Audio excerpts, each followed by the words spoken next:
Okay, I have a statement to read. Hello and welcome to the East Lampeter Township Board of Supervisors meeting. I want to inform all participants that this meeting is being recorded. Due to the COVID-19 virus and Governor Wolf's orders limiting indoor gatherings, in-person attendance for this meeting is being limited to a maximum of 25 people who will be observing social distancing. Additionally, based upon the order of the Secretary of Health regarding face coverings, all participants in the public meeting room are required to wear a face covering unless they fit into one of the order's exceptions. When speaking while maintaining social distance, participants may remove their face covering. Therefore, this meeting is also being offered virtually utilizing Zoom, which is a cloud-based platform for remote video and audio conferencing. The Zoom application is free to the public. The general public is therefore able to join the meeting by connection through the internet or by calling in by phone. The public is also able to observe the meeting on the Township's YouTube channel. Township is expecting to utilize this vehicle for all future public meetings during and after the COVID-19 crisis. Please continue to check the Township website calendar for any updates related to these public meetings. Agendas for these public meetings will also be available on the Township's website and will be posted on the front of the Township building. Township will also be recording the meeting and making it available for viewing via the Township website and YouTube channel. While every effort will be made to ensure the live streaming and website are working, East Lampeter Township takes no responsibility for and cannot be held liable for the unavailability of live streaming in part or in full due to technical issues beyond its control. Live streams and recordings of all meetings remain the property of East Lampeter Township and are protected by copyright. Access to live streams and recordings of meetings is provided for personal and non-commercial use. Video, images, and audio must not be altered, reproduced, or republished without permission of East Lampeter Township. After calling the meeting to order, I will identify who is present in the meeting. Actually, let me do that now. Ethan, can you hear me? Yes, I can hear you. Okay, great. In the meeting room is Dave Buckwater, Supervisor Dave Buckwater, Vice Chair John Blowers, and Chairman Corey Meyer, and Supervisor Ethan Demme can hear me. And Ethan, please, if you can't hear me at any time, just let me know. Okay, it is suggested all participants on Zoom mute their microphone during the meeting until they wish to speak, make a motion, or vote. All votes will be taken by roll call so that they can properly be recorded. In order to accommodate public comments at this meeting, Township will be accepting public comments in writing or via email. Instructions for the submission of public comments are available on the Township website. All those providing public comments will be required to provide their name and address in order for their comments to be read into the record. Inappropriate comments will not be read into the record. I want to remind everyone that this meeting is being video and audio recorded and will be posted on the Township's YouTube channel for viewing. We'll now proceed with the meeting agenda. And I have called the meeting to order, and we'll do a pledge to the flag. Pledge allegiance to the flag of the United States of America, and to the republic for which it stands, one nation, under God, indivisible, with liberty and justice for all. Thank you all for coming. It's always great to have our officers here, and we have the celebration of 39 years, John? Is that right? 39 years? Wow. And counting. So we're going to tell Officer Goss everyone's here for you, but we'll get to you in a second. We have next on the agenda, we have public comment for non-agenda items only. I know Mr. Duncan and Mr. Kaiser. You first, Mr. Kaiser. Sure. Yeah, actually, if you want to come to the microphone so they can hear you, I think it's on. Is this working? Ethan, can you hear Mr. Kaiser? A little bit, not well. Okay. Yeah, just talk as close as you can to it. Thank you. Brad Kaiser, live at 311 Mill Creek Road, Burton Hand. What's on my agenda is the rumors, and I'm sure they're not rumors, the proposed purchasing of whatever mill you want to call it. It's an old mill to me. That's where I grew up all my life. Have some questions as to whether I feel that that's a good use of taxpayer dollars to purchase a drafty old mill. Personally, don't really see there's a great mill just 2 miles away that does great tours and has a huge trust fund. So that's what I'm here for. Sure. So the property that Mr. Kaiser is talking about, right to the east, actually to the west, to the east of this property, we purchased a park or land that is going to become a park. That's Gibbons Park. Right to the west of that is the property in question. And it is true, we are hoping to purchase that property in December, mid-December, late December. Haven't set a settlement date yet, Yeah. but yes, before the end of the year. Okay. Yeah, so I'll actually have Hutch talk a little bit about the purpose and potential use of that, but the benefit as well, stormwater and pollution, those types of things. Sure. I think that's what I would say is the primary benefit, is the opportunity to make improvements to Mill Creek itself, affecting the pollution that is probably accumulated behind the dam, which was built to serve the mill and creates the mill race, as you know.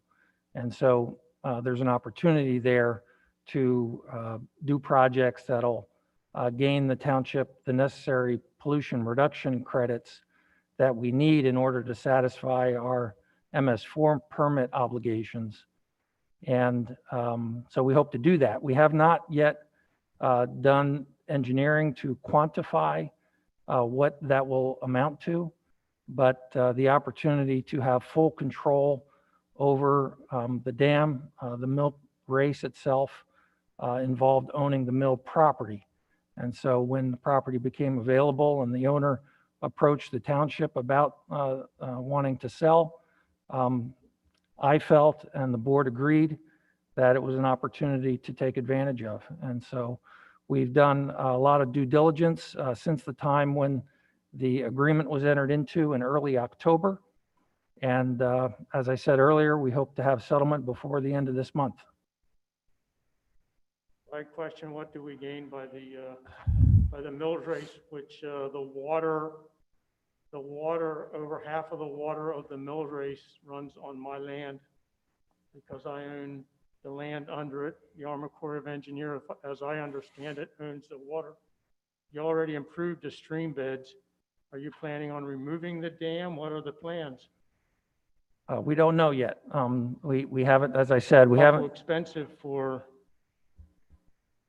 the gain. Like I said, it's not even, the mill race is as you guys know, is a subsidiary of the waterway. The mill race is closed, is growing shut. And at that point, then I need to discuss why we removed the pipes that now put the vast acreage to the west of Mill Creek Road running across my property, all of that water. And it goes through a hole in the dam or in the mill, not much bigger than this piece of paper. In other words, the water that goes into mill race currently exits the mill race by way of a hole in the floor that's not much bigger in diameter than this piece of paper. Because I helped Jim Nolt get it out so that he could drain the mill to get rid of the mosquitoes. So I don't see what purchasing the mill race is going to do besides tie up money. Well, as you know, and you and I have talked about before, when we purchased the property that we're now calling Gibbons Park at Knowles Mill, we had a survey done of that property, which I shared with you, and it indicates where the mill race is located. But the mill race is, as you said, a product of the dam on Mill Creek.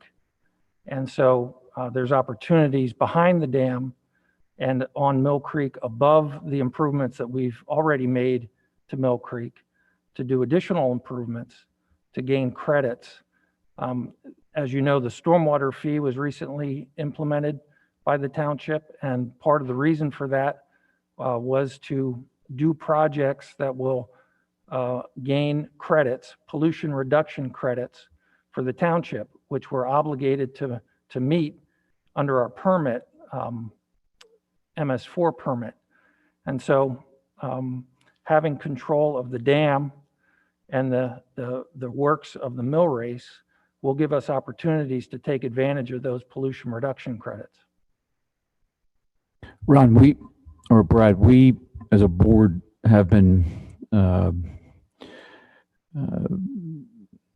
tracking, measuring, allocating resources to mitigation efforts. As Ralph just said, the stormwater fee that we adopted.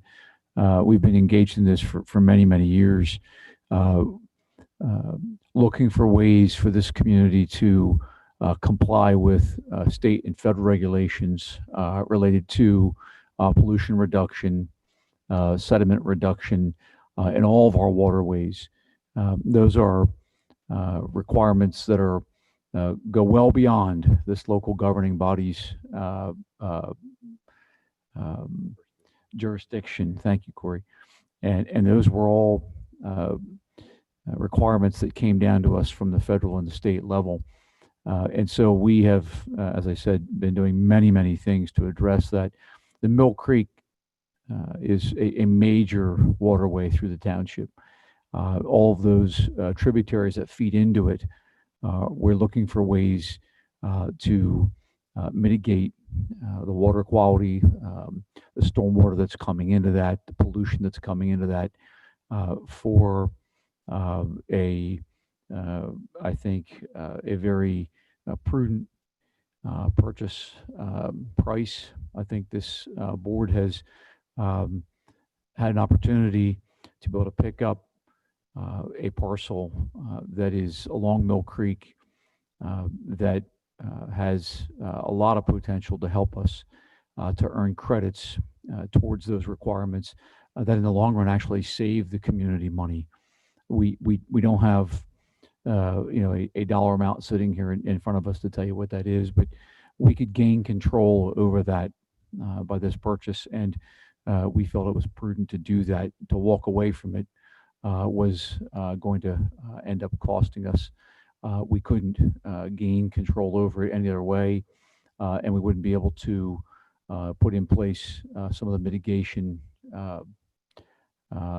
plans that are out there that we've talked about or that we've heard from other communities to be able to get those kind of credits. So, as Ralph said, we purchased the 15 plus acres that is Gibbons Park, 15 acres, 15 acres, 15 acres, and sure.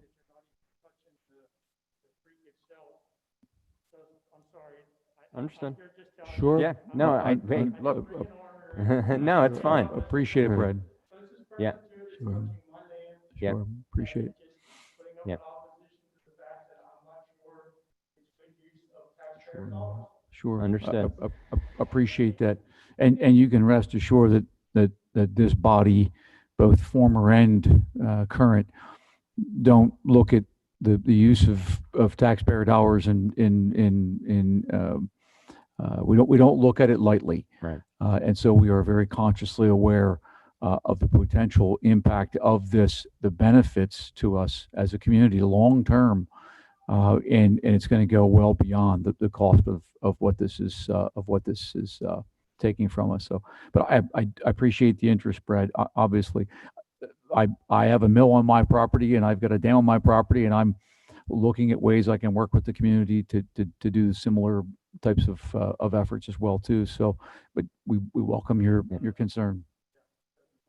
The creek needs more attention. You should help the farmers, convince the farmers to do the creek like you did on the park. I mean, all that makes great sense, but that's the low. Yep. Yeah. Sure. Thank you, Brad. Appreciate it. Thanks. Thanks again. Thanks. Okay. Any other public comment? Al? Yeah.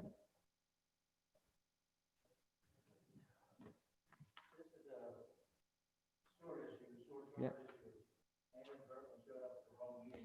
That's all right. That's all right. Corey, we can't hear. Okay. Yeah. Al, if you just stand closer. Actually, just state your name, stand a little closer to the mic and just Al state. Duncan, representing Miller's Smorgasbord property on Route 30. Ethan, can you hear that? Okay, great. Thank you. Sorry about that. Thank you, Al. Yeah. All right, good. I've been with this property for 48 years, so I probably predate most of the people that are in the room. And due to the pandemic, which we're all aware of, we expect to finish this month, we will be 67% under on revenue from 2019, which was okay year, not a record year. Closed for months. I have documents here that will show you the days we were open, how many seats we were allowed to operate based on the state requirements, when we had to be closed. And we've always been billed a fixed amount based on your potential use. That's the way it's been since the sewer came in on Route 30 many, many years ago. And actually, you're looking at the guy that brought the idea of the low pressure force main way back when. And private businesses funded the tanks, the pump stations for private residents. So that was the beginning of low pressure force main. So I do go back with some history. And it's my understanding that this board has the authority to make adjustment. And what I'm asking, I'm not asking for negotiation. I don't do that. Those of you know me, I wear it on my sleeve. What I have here is fair and reasonable. I just want to pay for what we did use, for what the state of Pennsylvania said we were allowed to operate. And it really would be, in round numbers, a little less than half of what we would historically pay over the last few years. And these numbers, everything I have here supports that. I brought you copies. We don't have copies of that. No. Oh, we do. It's in our- It's in packet. it's in Okay. our, Got it. near the back. Near the back. You don't, Okay. you don't have. I don't have all that you have, Al. Yeah, I saw your letter that you sent us, but We just have Yeah, your, thanks. we just have your counts. yeah, Someone might have said October wasn't too bad, so I thought I better update it. There you go. And you're correct, October wasn't as bad. Our objective in our company is to survive. Millers has been around since 1929. I'll probably be around for a couple of years yet. And we're doing everything we possibly can to come out the other side.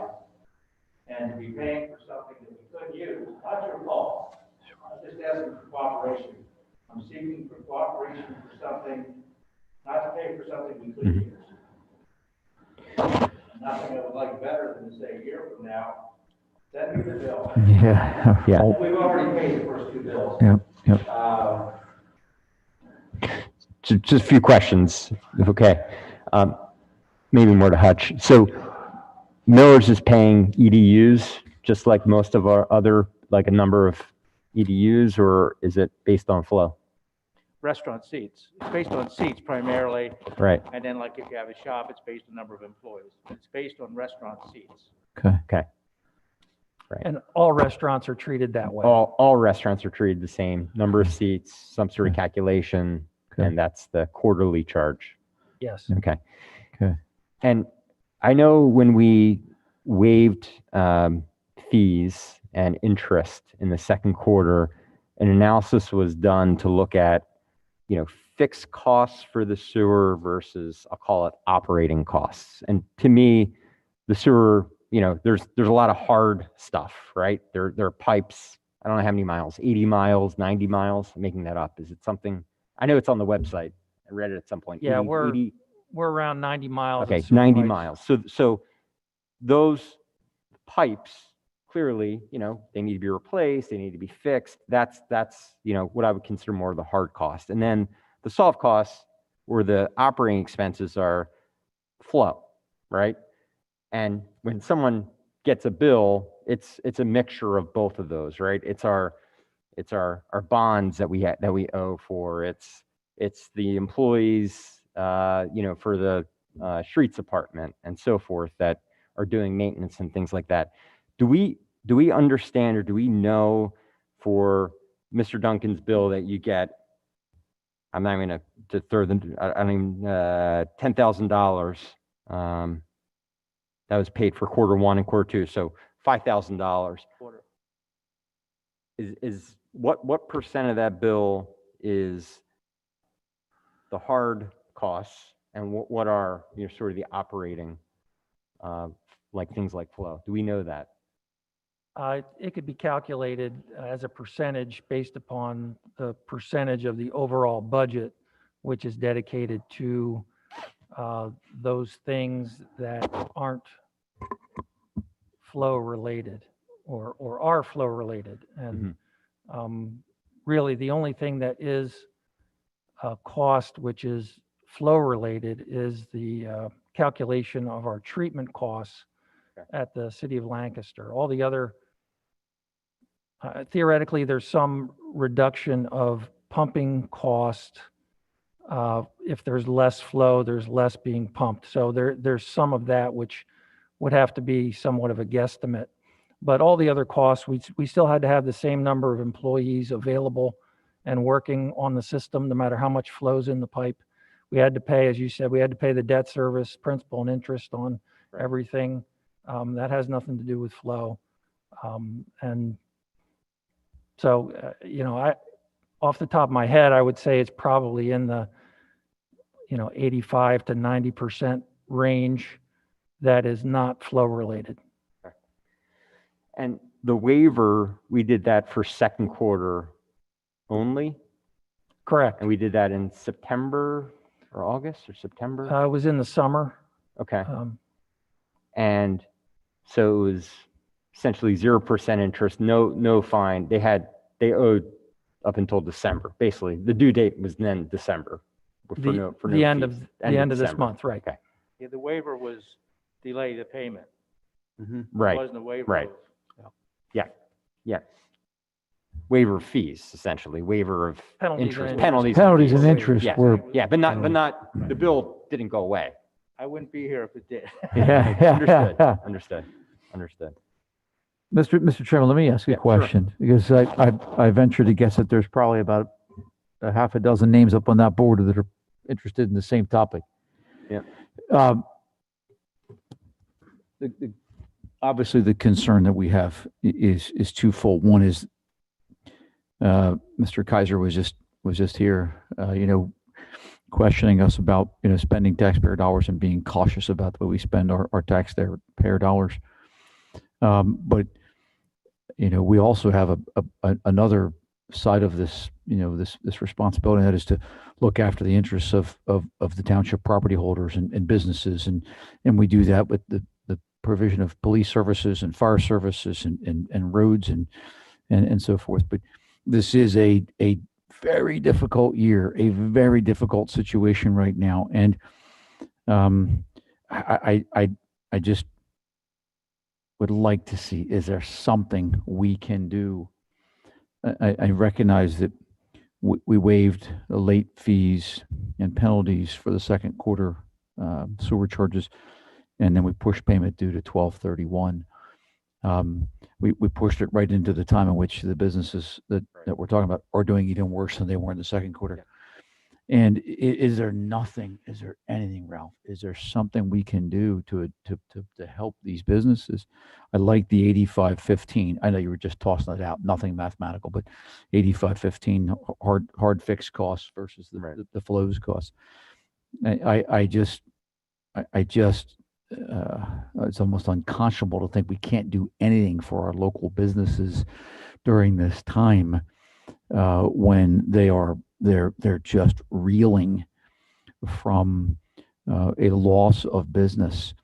And if there's nothing we can do, I mean, I am almost guaranteed that the Pennsylvania State Department of Transportation isn't going to decrease the taxes they're going to place on your employees' income, and they're not going to do road projects. They're going to come looking for the taxes, and they're going to invest in that infrastructure.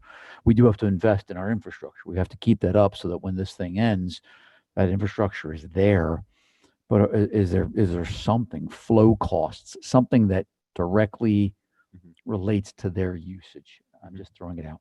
I would just ask Yeah. that there's going to be businesses, if they haven't already, they're going out of business. Right. There's going to be businesses that are bankrupt. There's going to be monies that you're never going to collect. We've paid our school taxes. We paid our county taxes. In 48 years, we've never not met our responsibilities. Never have not, we always meet them. Always on time. It's the first time ever when the thing came through that you could pay it later. Never once in 48 years. Right. So I know you're suggesting, could we meet something, 15% or something? And you have no idea of how many things that people like myself have reached out to try and survive. Mm. And that's what it is, survive. We just spent $1 million on the property over there, which we never would have done had we known this was coming. Right. So we try to do the right thing in the community for the business and everything that looks right. And I would challenge you to come up with something that would be representative to what we used. I don't know the financial situation with the sewer authority, with the township, what may be in reserves. If you're prepared to make an adjustment, you will have those. They aren't going to come in here. They're not going to pay anything. Mm-hmm. You're going to have a foreclosure. Right. It's going to be upside down. Yep. Mm-hmm. They've done the wrong thing, and if they have the right lawyers, they'll benefit. We want to do the right thing, and I'm asking, meet me where we're at. We're still upside down. Yeah. But it's a piece that can help, Mm-hmm. Yeah. and help Yep. us to the extent that I'm asking. Is there, we've just gone through, our budget review and hopefully we end the year with a budget that we can all agree on and we can pass and go into 2021. But, we've run a frugal community for years and we've been a tremendously prosperous community for years. Is there a possibility that we can look at this and we can consider some greater reduction in some of these fees? We just adopted our stormwater management fee. We're trying to fund that at a couple of $1 million over the next two years. Is there anything we can do, guys?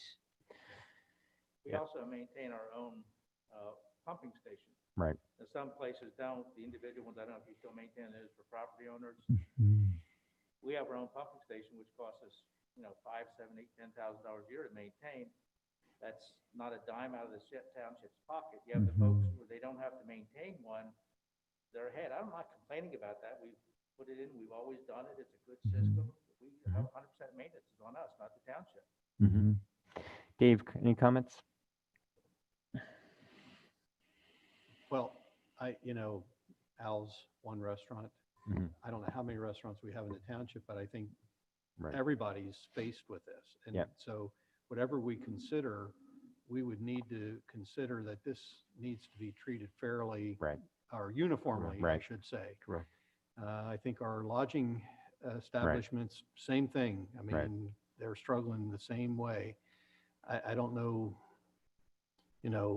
if as a township, we could leverage whatever we have to look for funds that might be available to help our businesses. Right.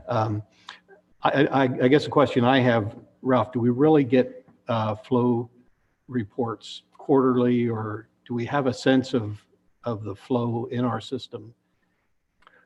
Yes, Current? Okay. we get quarterly flow monitoring from the city treatment plant as to how much total flow is going into the plant. Yes, we do get that. I was, how that would compare to previous years, I guess, we don't have that information now, but I don't, and but it is information that we could easily get. yeah. We need to document what we have based on our numbers. Sure. Yeah. Right. What I showed you is transparent. Right. Sure. There are businesses in our community that are doing very well right now. We've talked about some of them in the past, and some of us are in an industry that is bearing the benefits of this situation. As hurtful that is to say, there are some businesses that are teetering, if not already, on the verge of leaving our community, which removes tax dollars for the provision of police services and the fire contributions. We're going to be passing a spending plan here tonight that has us contributing almost $65,000 to our 4 fire departments for the quarter. There are things that future businesses, because of the situation, will not be able to contribute to that. And I would like for us to see if there's some way we could respond. I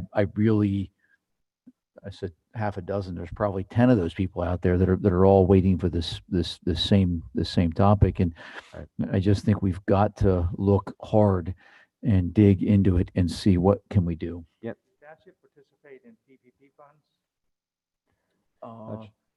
PPP funds. funds.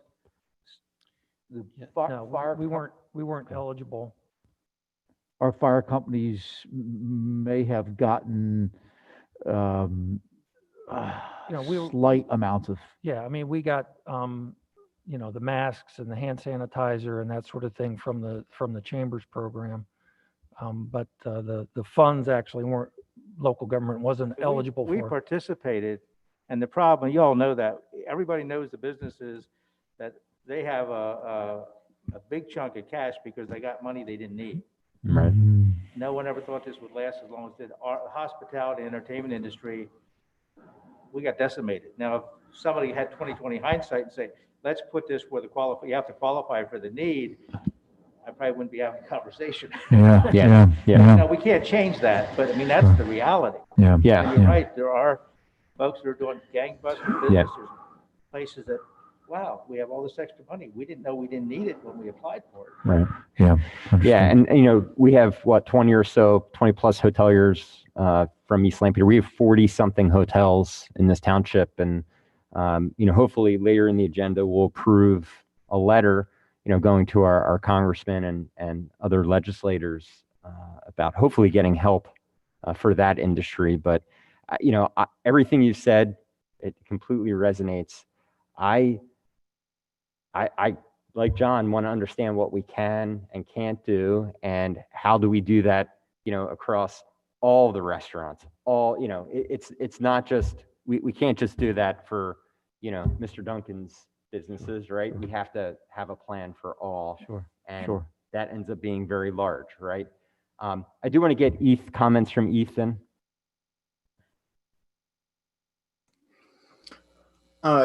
Yes, I mean, I think one thing that might be helpful, Ralph did prepare for all of us a memo back in August that actually looked at the actual first quarter of sewer flows.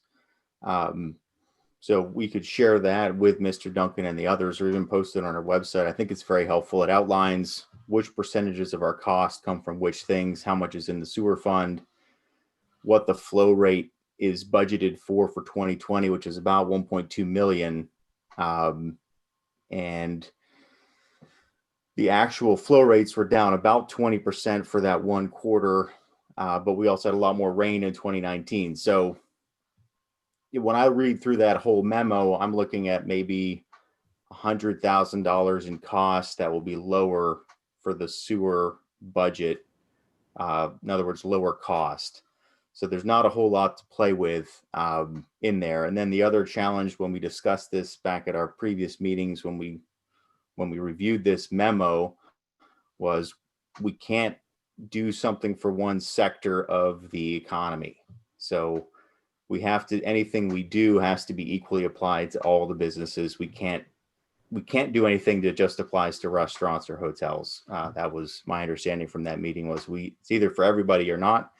And if we start to, the reality is the budget's not there with the cost to be able to handle that difference without raising the rates on everyone else to pay for it. So I'd like to be able to do more, but the numbers aren't there to give us any, there's not a lot of flexibility in that sewer fund or even our general fund budget. We're already dipping into reserves for both of those for this year's budget. So if we could get some relief from the state government, we'd have a lot more wiggle room, but we haven't gotten any relief from them either. So Thank you. that's sort of my comments. I'd like to be able to do more, but I just don't see a way in the budget to do more. You referred to the first quarter charges? Well, is that Yes. what I heard?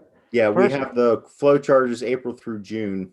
The first quarter was The really. sorry, it's the second quarter charges. There you go. Okay. That's what I thought you meant too, Ethan. Yeah. Yeah. Yeah. First quarter is fine. Second quarter. First quarter of COVID. And then we were closed for 3 months. Right. So it's kind of hard. I understand what you're saying. How does someone pay a bill?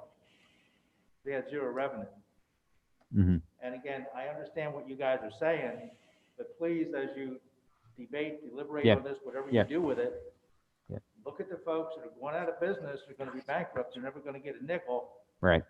And look, what can you do for those of us that have been good citizens that want to get through this? Yeah. And again, this is one thing of many things on my list of how we Right. survive and get through this. I appreciate you coming to us proactively. I'd rather deal with it now than deal with it and not getting paid at all. I completely Yeah, understand we that. paid the first 2 quarters. Yep. Yep. And your point now, we're probably going to be looking at another closure for a few months. I mean, I think everybody's been anticipating that. Right. My mission is to get through the other side. Understand. Yeah. Understand. Mr. Thanks, Smucker? Al. Thank you, Al. Yeah. Thank you. You can just say your name, John. Just John Smucker's my name from Bird in Hand. I have 2 hotels that touch into this township, and I'd like to reiterate what Mr. Duncan was saying about trying to be creative as a board to try to search for ways that can give us relief. The one point right up front that I'd like to make is that it's difficult for me to be on the end of a checkbook paying out funds for services or products that I'm not receiving.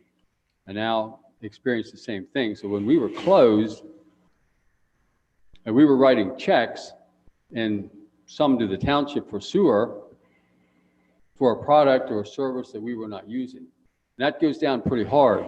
So as you look for ways to try to help a segment of the community that has over the years plowed many, many, many dollars, think about all the hotel rooms that have been developed in this township over the last 15 years and the connection charges that have been paid into the sewer fund to help with, the operating of the fixed costs and also the operating costs. I guess when you pay a connection charge, you're paying for helping to fund the infrastructure cost.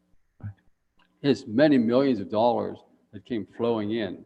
And so now what we're simply asking for is don't charge us for something that we're not using. So during the shutdown, I mean, my hotels were shut down, but you had this, 0.4 EDU that we were paying for each and every room for what? There's no flows. So I understand the infrastructure side of it. I would suggest that the board not simply look at a ratio, like if 85% of your budget is to support fixed and debt service, and 15% is to support the operating part of it, the flows, that you look past that. I think as a board, if you can provide assistance to a segment of industry in your township that has just been, like Al said, decimated, and there's more bad news to come, think about what you can do as providing a little bit of an investment in our industry to get us back and to keep us going so that we can once again get to a point where we can contribute our fair share, and maybe more than our fair share sometimes, into the township relative to property taxes and relative to things like sewer fees. So I'm here to support Al for what he's going through. I don't have a restaurant in the township. As I say, I have a couple of hotels. Right. And it's really, really hard to pay a bill for something that that was not used. Yeah. So I don't know whether, from a hotel perspective, you can go back and you have to be uniform about it. I understand that. Yeah. Whether you can say, well, look, if you're closed because of government mandates or whatever, then you don't have to pay this EDU charge for these units that are completely vacant by an order that's completely beyond our control. If we just simply close because we're having a bad year and we don't want to get through, a down season, that's one thing. But when the government says, like it did recently, to everybody across the nation, Governor Wolf says, don't come to Pennsylvania. Mhm. Well, immediately, Right. my central reservations office, we're taking calls after calls after calls, and they're just like canceling rooms, and it just got to be really, really bad. So it's like you have the government imposing for public health concerns, and I understand that. It's actually really, really bad. So Let's have one quick, keep going. be creative. Yep. Look around, try to help out an industry that has Yep. really contributed very substantially to this community over the years. And now we're in a time of need. Like Al said, we're just trying to survive. He's going to survive and I'm going to survive, but how are we going to do it? Right. So we're out asking for assistance in a number of ways. And asking you guys for assistance is just part of that. Thank you. Thank you for those comments. Just a quick question, not to, are there other vendors or, your mortgage company, are they saying you don't have to pay if you have a mortgage? I mean, how are other, Yeah, I'm glad you Yeah. asked. Happy to respond to that. So I've gone to my bankers. Of course, I have a mortgage. I have debt service that I need to pay every month. And so I've gone to both of my bankers and I said, can you help me out by foregoing debt service for a number of months so that when I don't have this revenue or it's substantially reduced, that I have that monthly mortgage payments that I don't need to make. Right.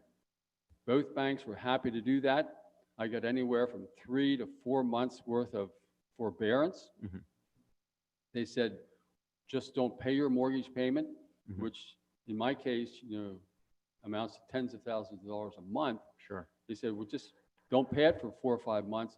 We'll just add that on to the end and you can pay that 15 years from now. Mhm. I said, I'll be happy to pay it 15 years from now. Right. Right. So there's all kinds of ways, Yeah. little ways like that. I qualified for PPP funds. Mhm.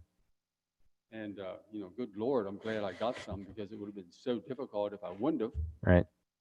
There may be another round coming up by the feds. The county Mhm. is dispensing some of those funds for some of us industries that have been most affected. Mhm. Some of my revenue is down by 50, 60% compared to last year. That's Yeah. really, really hard to, Yeah. to manage through. So, Yeah. there's Yeah, that's other good. ways that Yeah. we've been Right. out there reaching for Yep. assistance. And like Al said, it's just a number of ways that we're trying to Sure. get the job done. Yeah. Thank you. Okay. That's very helpful. Thank you. Absolutely. Anything else? Thank you, John. Mr. Duncan, if you just want to go back up to the mic. Yep. IT, which we outsourced, I've got concessions from them. I've got concessions from our bank. I could give you a list. Yeah. Our electric bill, we didn't use electric, it went down. Right. Our propane bill went down, we didn't use it. Yeah. Every other utility we have, it went down. Phone, equipment, I got concessions on that. It didn't mean all the money went away, but people that we had long-term relationships with know what we're going through, and they Yeah. said, you know what? It's worth working with you because coming out the other side, long-term, we're going to be better off. Right. Hopefully this is my last stop. It wasn't my first stop, believe me. Understood. Understood. Thanks, Al. Any other comments from the board? Okay. Well, thank you, gentlemen, both for coming. We can continue to have a discussion now. I know we're gonna have a discussion during the hotel discussion as well. I agree. We need to be creative. I do believe we're gonna need that money at some point. I don't have the budget in front of me showing exactly how much we have in the budget. Maybe at the next board meeting, Hutch, if you can bring back that information that Ethan mentioned. I do recall getting it. I'm sorry, I don't have it in front of me, but let's ask staff to come up with some creative ideas as well. And we have another meeting on December 21st. At a minimum, John, you made a comment that some businesses have been, frankly, successful during this time. Potentially, could we do some sort of, motivate those folks to pay, still pay, and, you know, is it by a, you know, 1 or 2% discount so they actually do pay? Because I don't want people just not to pay if we do decide to do that. You know, if we say we stretch out to June 30th, right? We extend the December 31st to June 30th. I'm not saying that's what we're going to do, but if we did do that, someone that actually did have the cash might not pay till that time when we could actually use that cash. So if staff could go back and come up with any, you know, creative ideas, bring it back to the next board meeting. If board members have other ideas, and frankly, if the public, if you have other ideas from your, you know, vendors that you deal with, I think your banker example, Mr. Smucker, was a good one. Let's, you know, all ideas are good ideas at this point. Okay, agree. Pay us later doesn't help. Pay later for something we couldn't use doesn't help. Mm-hmm. So if anybody has thinking about that won't help me. Understand. Okay. Understood. We may have an idea with around that, but we, you know, we may have other ideas as well. But if there's other ideas, you know, please, like I said, please let us know. Good. Okay. We'll move on. Any other public comment?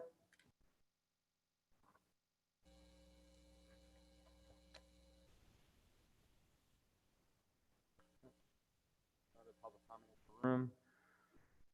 Okay, we'll move on to the consent agenda. We have a number of items. Bear with me as I get organized here.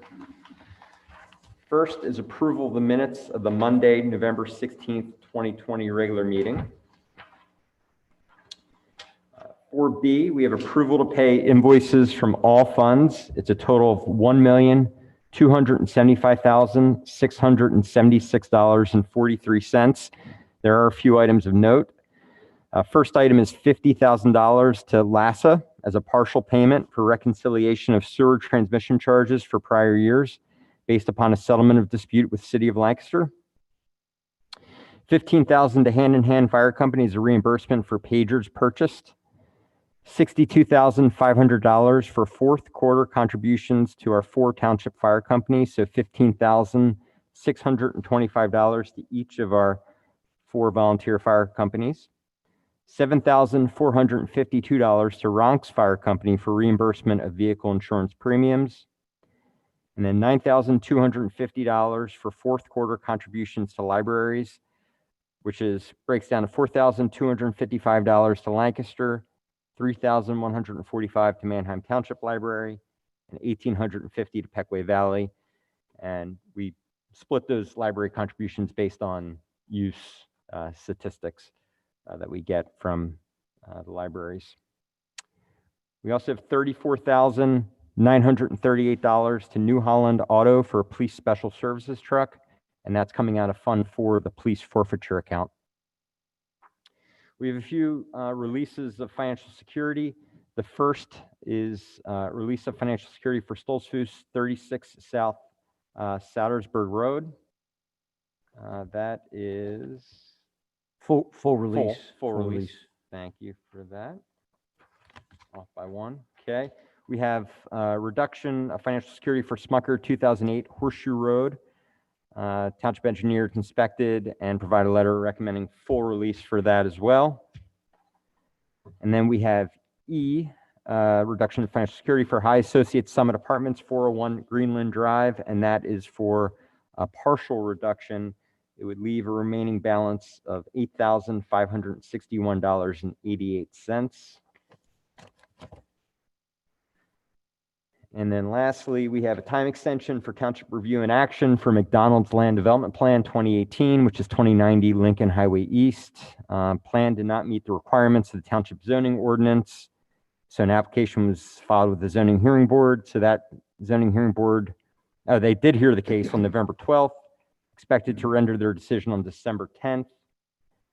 And so the applicants therefore offered a time extension for our review of Township Review and Action for 90 days to March 9th, 2021.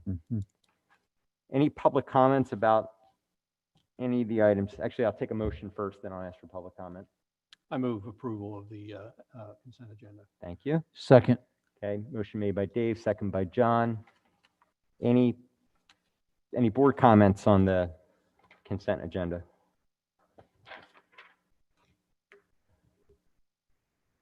Any public comment for the consent agenda?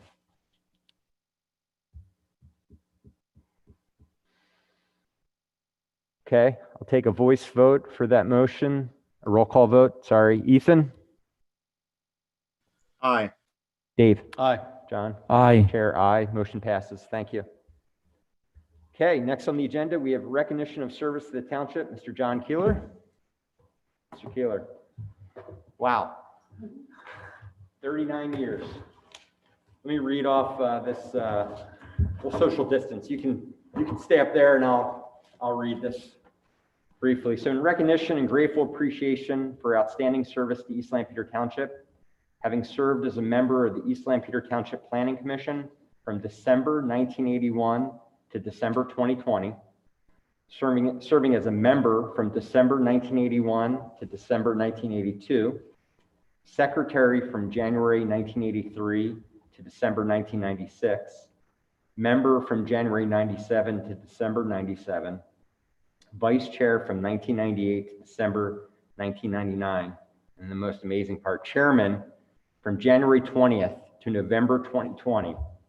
Also served as an alternate on the zoning hearing board from August 1986 to December 1987 for a total of 39 years of service. Presented the 7th day of December 2020 by the Board of Supervisors of East Lampeter Township.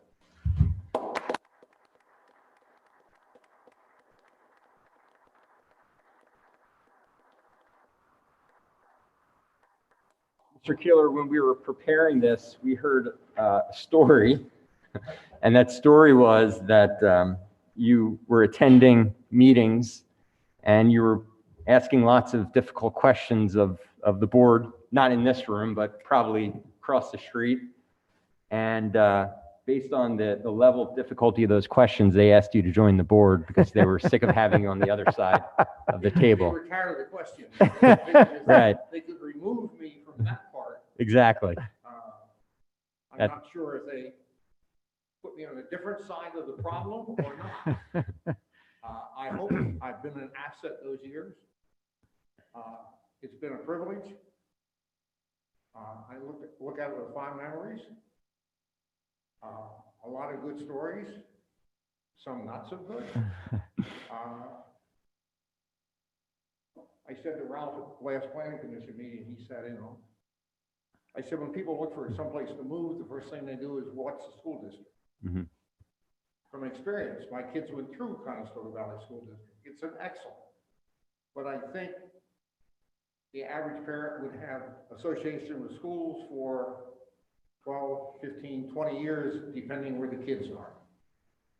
You have a lifetime to spend in your house, That's right. in your community. Mhm. I think that's more important than the school district. Yep. A quality product is made by quality people. Mhm. Ralph's done a wonderful job. I think one of the biggest steps forward was Tara, when we hired Tara for zoning officer. She does a lot of work that nobody sees, the same as Ralph. Mm-hmm. I thank you as part of the community for your input. Yep. And for your guidance. Thank you. Thank you. Thank you, Mr. Keeler. Or if I can, We also have for you as Yeah, well. if I can. Thank you. Yeah. Hey, I- John, Other comments? let I me think just, some let of me your just, colleagues are just here a as well. word, John, if I can. You know, over the years, coming before planning and zoning as a business owner in the community, or, you know, a young person, you know, looking to get involved in things, you know, you look around, you see, you know, faces of individuals who, you know, were walking those same steps, you know, prior to me. And when they move on, you know, you start to look in the mirror and you think, okay, so I've become that older guy now. And I, unfortunately, I just don't see a whole lot of young people coming up behind us. So I really just can't thank you enough, and the officers behind you, and the, you know, the business owners here, and all the business owners on the meeting. A community, a state, a nation is made up of all those building blocks. And, you know, if we don't all give and serve and put in time and do the things that are required, we're not much of a self-governing republic. And it can sound awfully academic, but it really is what it comes down to. If you don't put some time in and do something to make it happen, it doesn't get done and things kind of fall apart. And, Al referenced 48 years, I think, over at Miller's. When you've got businesses that people put in time and effort just to sweat and make it work, it's just a tremendous asset to the community. So, John, thank you so much. I appreciate that. Thanks for your service and thanks for your residency in the community as well too. So. Dave. John, if I may, I served under your leadership in the Planning Commission for several years. I don't remember how many, but very impressed with your command of our ordinances, the way you treated the applicants that came before us.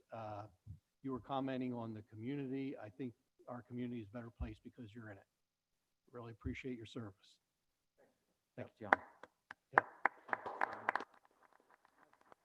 Yeah. Hutch, is there anyone? Hutch, yeah, Roger or Daryl, anyone from the Planning Commission, colleagues from the Planning Commission want to make a comment? I see Dan, maybe.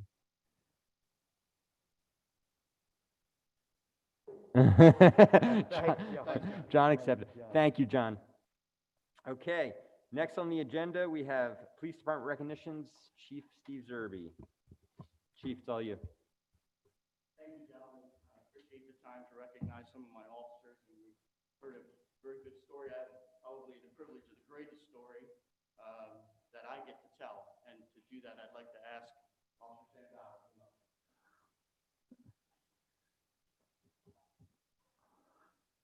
I have a letter of commendation here I'm going to read. On Saturday, October 17th of this year, Sam responded to a child not breathing call on Spencer Avenue in Leola. Upon arrival, he found an unresponsive 2-year-old child that was turning blue and not breathing. Sam, you immediately performed life-saving measures which dislodged food from this child's airway and ultimately saved this child's life.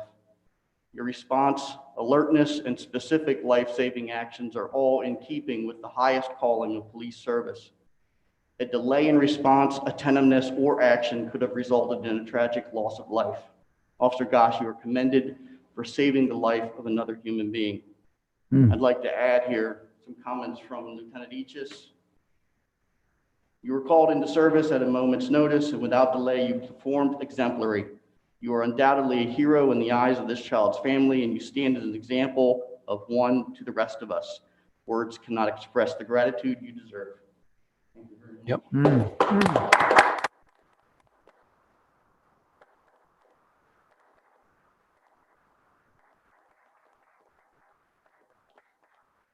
Thanks, Sam. Thank you. Sam, introduce anyone here with you today? Hello. Hi. Thank you. Great. Raised a great guy. Yeah, thank you. Awesome. That was Great. Chief. I can have Detective Ewan come up to be recognized for his years of service. Gentlemen, Detective Scott Eelman was hired in 1995. He came to East Lampeter after having held previous employment for numerous EMT and ambulance services as well as security positions. Detective Eelman completed 25 years of service this past September. Detective Eelman is a graduate of Pennsbury High School and Harrisburg Area Community College Municipal Police Academy. After 5 years as a patrolman, Detective Eelman was appointed to a detective position where he has worked continuously for the past 20 years. He is a past recipient of the Officer of the Year Award. Detective Eelman was the first certified evidence technician at East Lampeter Township. He was also the first coordinator of the Lancaster County Forensic Unit, which he headed for 15 years. He is an instructor of evidence technician certification courses. Detective Eelman has many letters of recommendation, several commendations in his file. He has been instrumental in the prosecution of many criminal cases, not just across our county, but across the country, for his expertise in the area of forensic evidence. This is reflected in the recognitions and the commendations. Detective Eelman's accomplishments in the field of forensic evidence is widely known by law enforcement throughout the county, and I'd like to thank him for his 25 years of outstanding service. Congratulations.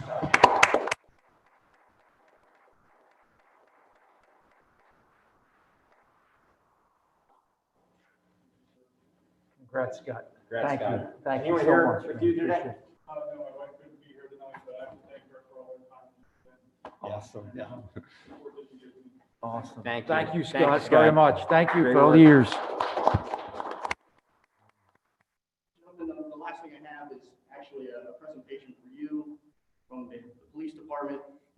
The police department was presented this plaque by the Pennsylvania Chiefs of Police Association just this fall, commemorating East Lampeter Township's premier accredited agency status.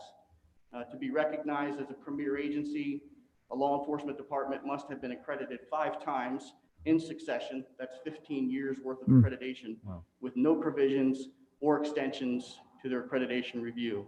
East Lampeter Township has accomplished this 6 times, 18 years. We're one of only 12 departments in the state of Pennsylvania to achieve this. I'm very proud of it. Unbelievable. And it's all brought to you by the people standing behind me. Unbelievable. Thank you very Awesome. much. Awesome. Thank you, Chief. Thank you, everyone. Thank you, Steve. Appreciate that. Thank you, everybody. Awesome. Nice job. Great service. Okay, next on the agenda, we have 8A, it's High Associates Lot Add-on Plan, Add-on and Land Development Plan 2015-1770 Hempstead Road. I understand that they're looking to table Number this. 7. Oh, I'm so sorry. I missed one. Back to 7A. We have High Associates Revised Land Development Plan 2017, Zook, Yoder, Esch, Ben Franklin Boulevard. Assuming someone's here for that item. Yes, thank you. Dave Miller with Ritu Associates with you this evening. Can I share a screen with you? Please do. Yep. 1 second.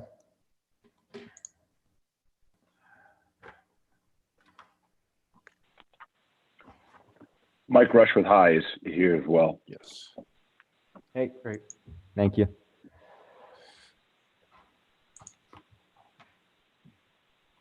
Okay. All right. Can you see my screen? It's still coming out. Yep, we can see it. Okay, great. Thank you. Yes, Mike is the development manager with High. So this is the Zukesh Yoder project phase 2. Just a brief reminder, refresher on this project. Greenfield Road runs, we'll call it north to south, and Willow Road along the east and west at the top. The phase 2 of the project from land development perspective is an extension of phase 5 of Eastwood Village with the manufactured home development, and then 2 industrial buildings.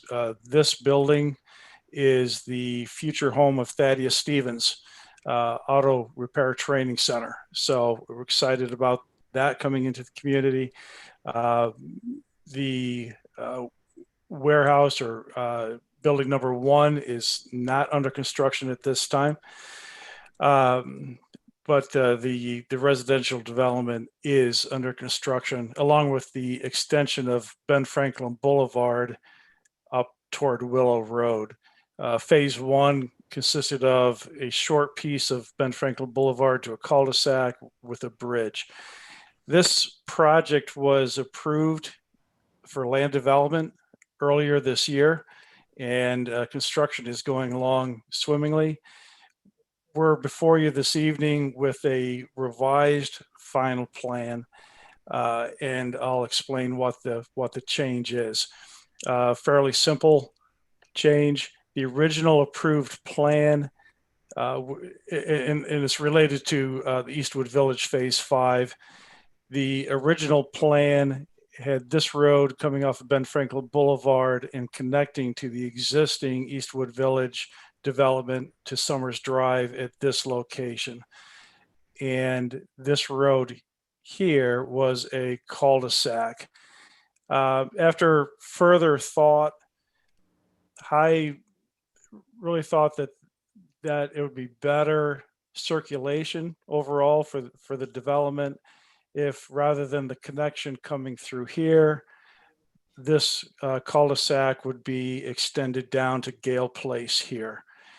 And so that's the nature of the change. So we're eliminating this through road and extending this to be a through connection through here. We went before the Planning Commission. Last month, we received a recommendation for final approval along with the waiver or modification request that we proposed. And let me just, I can zoom in a little bit more here. So this is the road that's now just eliminating that through connection.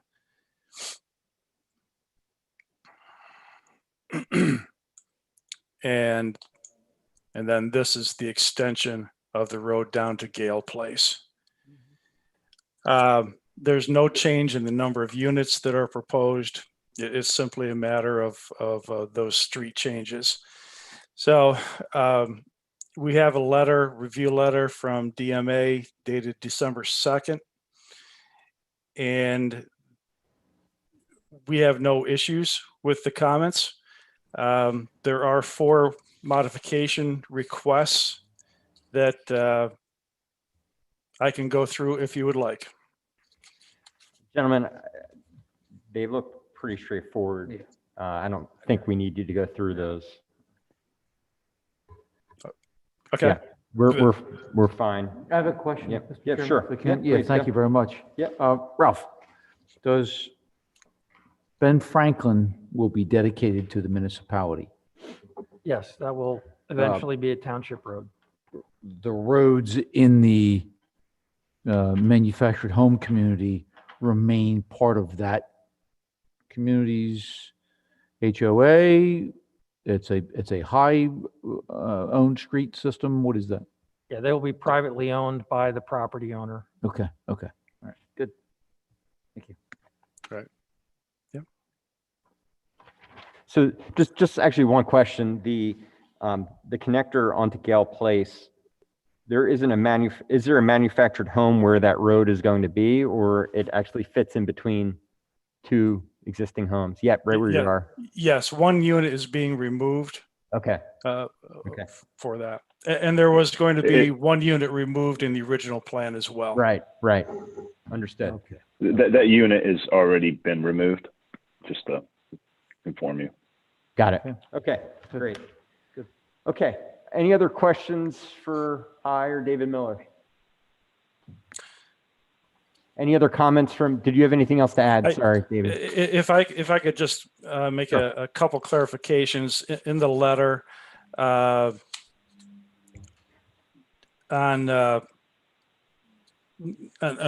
page 3, zoning comment number 2, a clarification that 93 units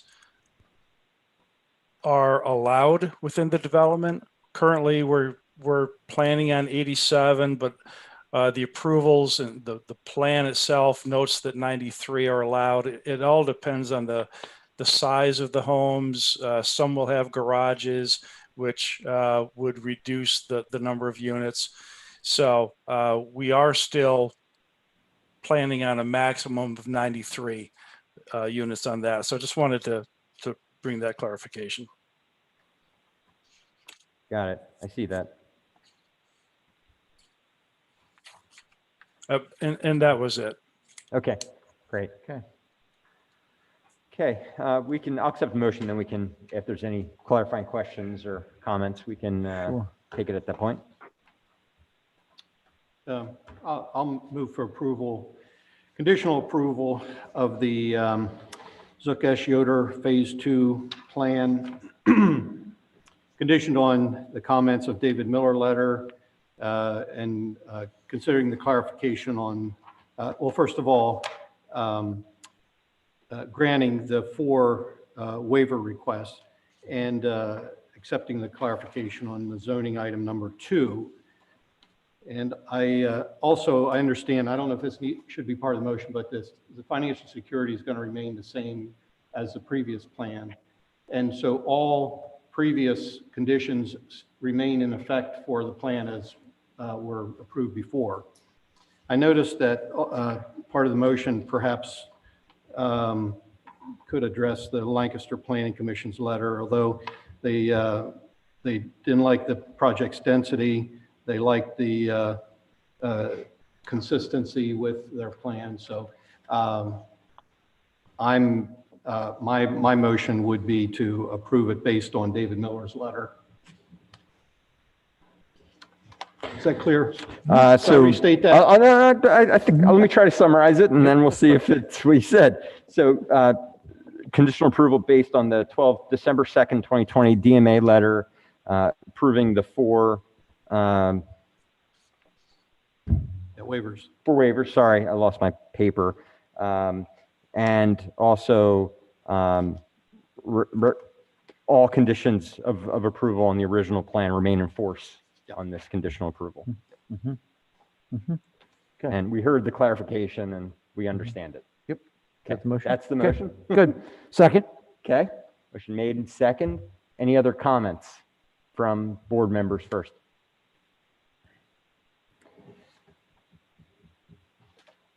Any comments from the public?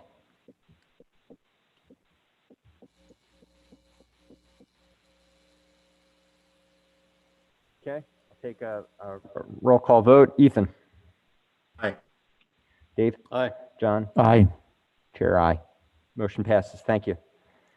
Thank you very much. Thank you. Okay, Thank you.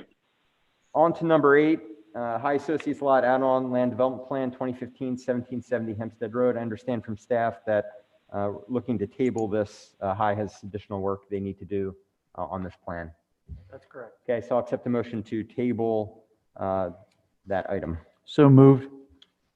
Second. So moved second. Any board comment? Any public comment?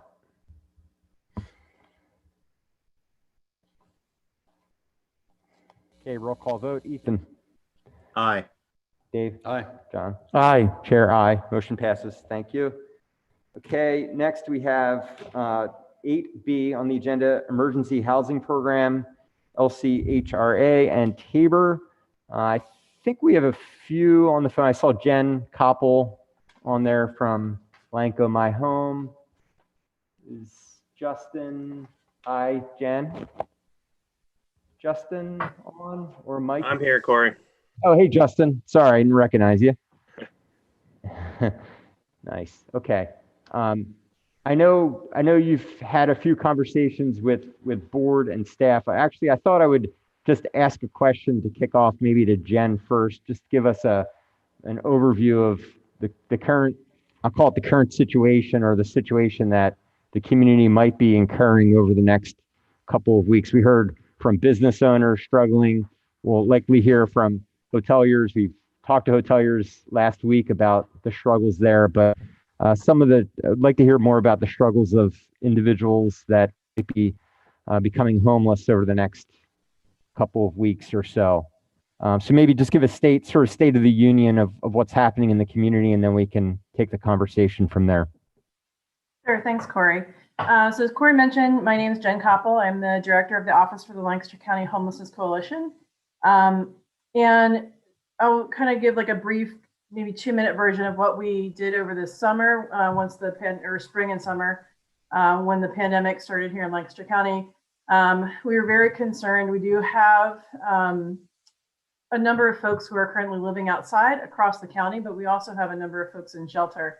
And what we saw very quickly was that the individuals who were living outside really had nowhere to go because the businesses were closed, things were locked down and all of that. And we stood up a day shelter very quickly. We also stood up an overnight shelter around the end of July. And that kind of feeds into Corey's question. Was the overnight shelter was designed for the folks who were living outside to try to get them in a very low barrier way. That just means that we were not really requiring a lot of them to come in. We were really just supplying warm, safe, dry place for them to be. And we were full within a weekend of that shelter opening. And as we move through the season of pandemic, Justin and I and Mike McKenna from Tabor, who you mentioned, we've been really working on like, how do we address the current needs, which we're already short on because that additional shelter filled very quickly. But additionally, now with the seasons changing, the surge of disease, and the CDC requirements for spacing of beds in congregate settings, we're actually losing winter shelter beds across the county. Volunteers aren't coming out to volunteer, also because of the disease, so that's impacting our ability to staff the winter and seasonal shelters as well. So that's one struggle. On top of that, we have an eviction moratorium that's going to be raising at the end of the calendar year. At this point, there is advocacy at a national level for the CDC's moratorium to continue, but without any guarantee of that. We know that there are hundreds of evictions already waiting to be filed. Should that moratorium lift, I would tell you that I lose sleep thinking about what that moratorium lifting is going to do to the infrastructure that we have within Lancaster County. On average, on a non-pandemic year, our system serves around 6,000 individuals. That includes families and adults, singles, all of the mix.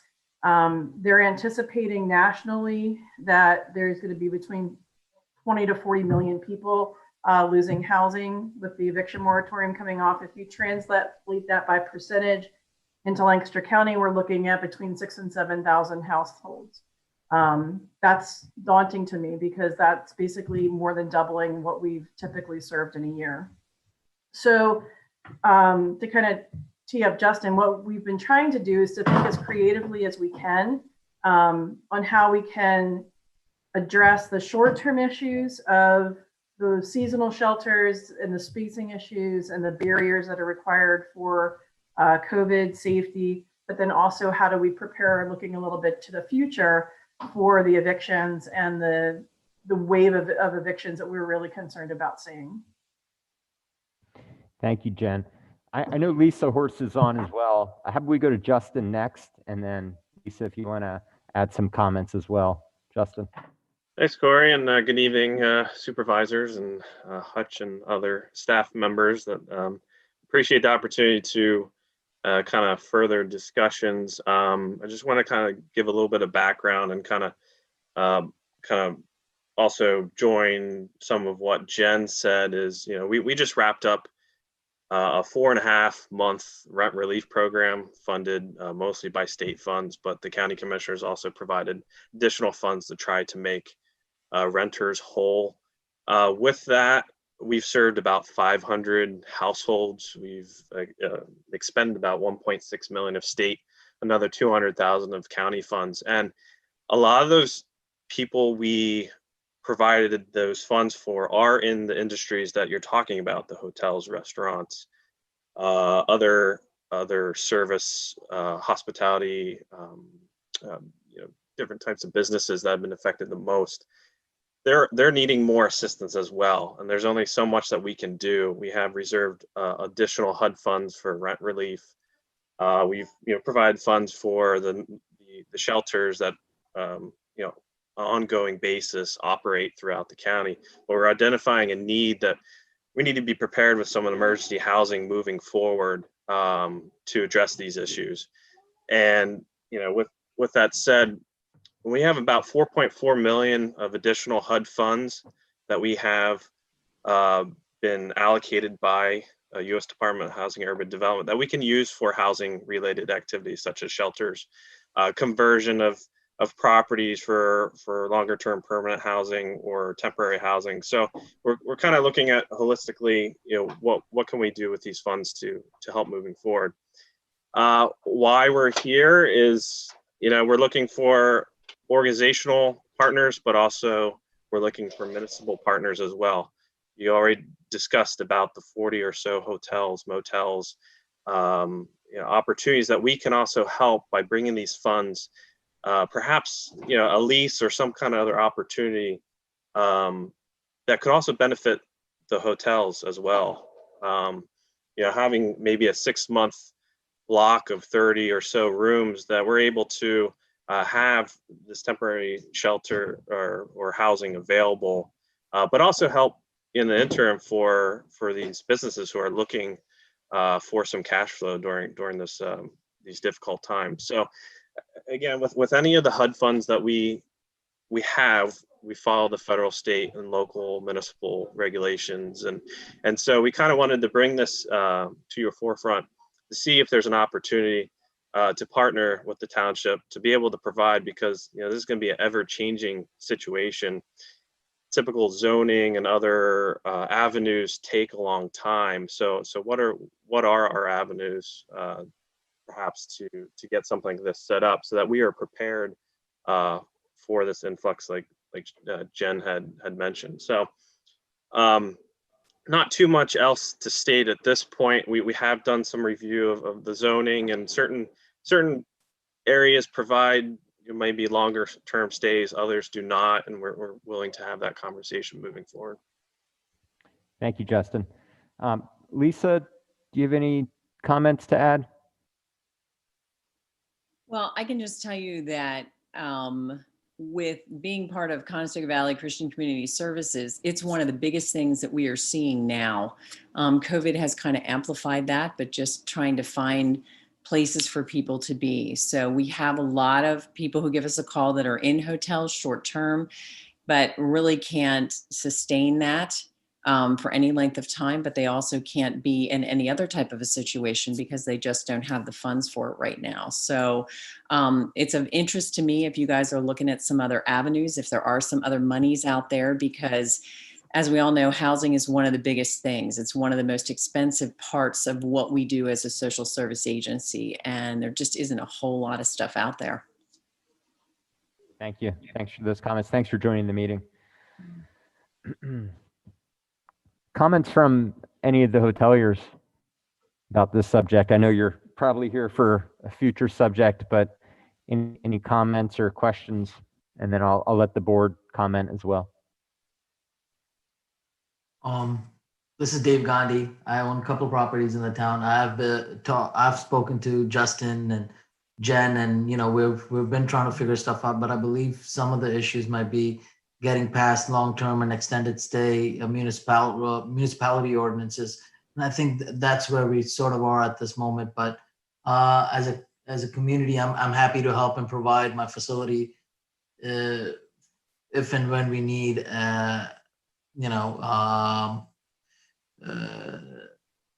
Locally. So, I mean, I'm happy. Yep. Thank you. Any other comments from the hoteliers? Next, after the hoteliers, I'm going to go to Ethan. To help. So. Okay. Ethan.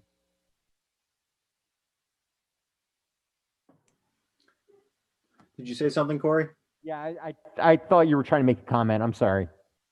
No, you break in and out. Okay, sorry about that.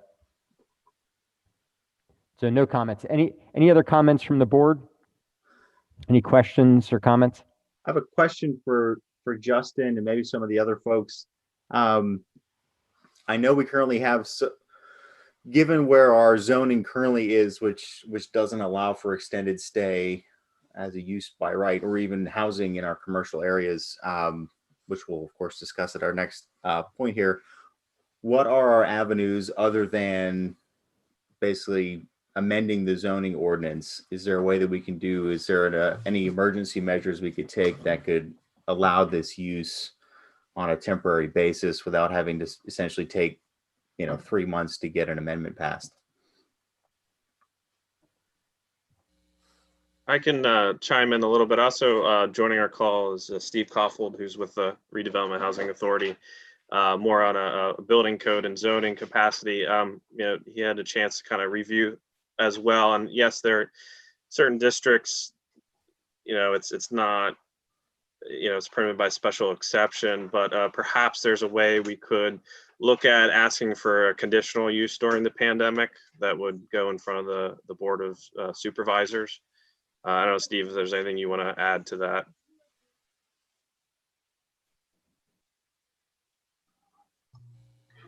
It appears like the sticking point that we're having here is a difference between your C2 zoned area, which is only for 30 days maximum for a hotel, and your C3, you could, by exception, have that as an extended stay. Under an emergency declaration, you might be able to just do that as a conditional use for a limited period of time. That's kind of what my interpretation was for your zoning laws at this point. That would go directly to the Board of Supervisors as opposed to going through rezoning or changing your zoning ordinance. Understood. Thank you. Ethan, other questions? I think that sort of sums it up. I did talk with Justin and Mike earlier was it this week or last week? And this is a topic I've been involved. I know Mr. Blowers has also been involved in the Coalition for Sustainable Housing. So it's been an issue in the county for a while, and some of these current pandemic issues are really showing some of the sort of the structural problems we have with housing in the county. So I'm definitely supportive of having staff work with these folks and see if there's a way that we could maybe do a conditional use as an emergency piece to start the process, because it's getting cold out there and January 1st is right around the corner. So anything we can do to sort of address some of the emergency and pressing issues now without having to do a zoning amendment, I think would be very beneficial. And I'm supportive of that if the rest of the board is. Yep. Thank you.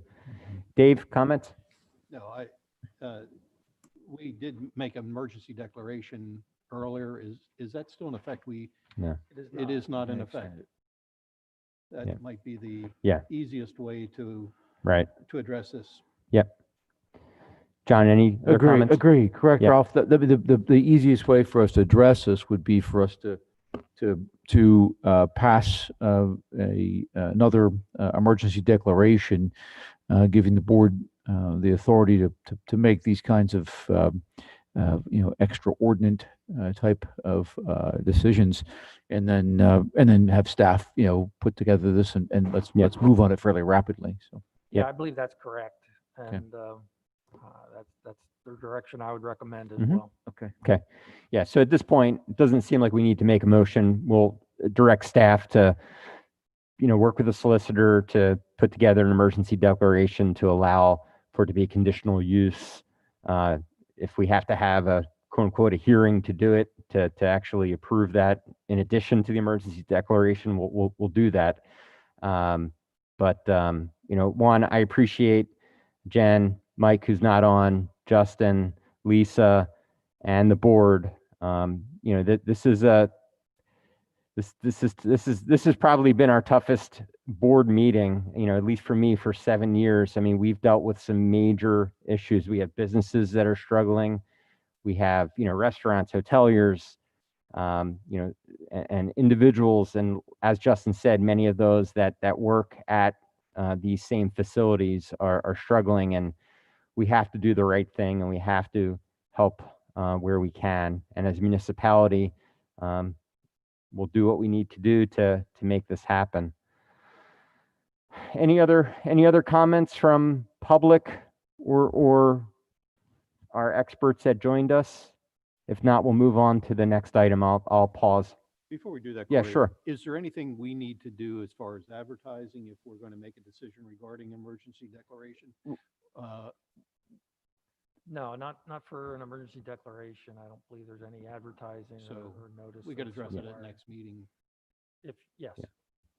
Yeah. So we'll be able, in public, we'll be able to read the emergency declaration and decide and amend in any way. Sounds good. Yeah. all right. Okay. Next meeting's December 21st. So we have 2 weeks, 3 weeks. Yep. 2 weeks. Yeah. Two. 2 weeks. It's December 7th already. Okay. Okay. Thank you. Thanks again for joining.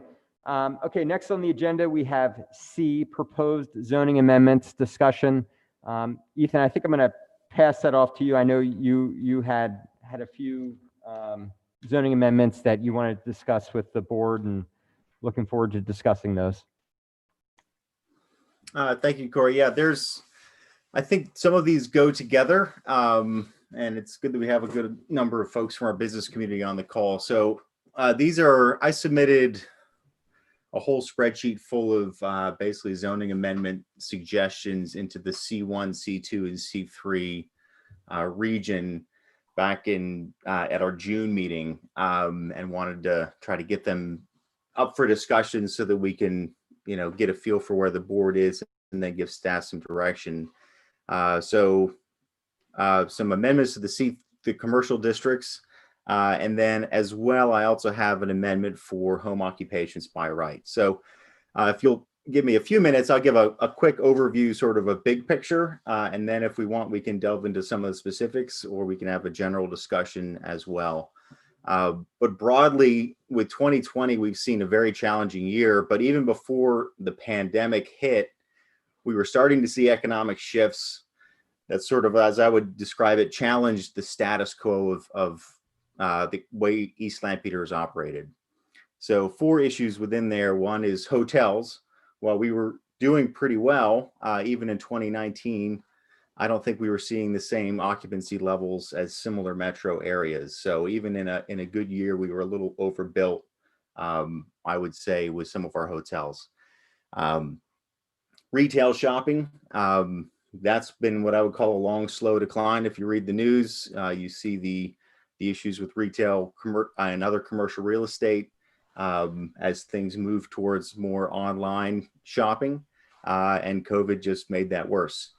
And then on the housing side, we've had artificial limits on where housing can be built in Lancaster County broadly, as well as in East Lampeter. And I think that's been driving up the prices across the board for everyone in Lancaster County.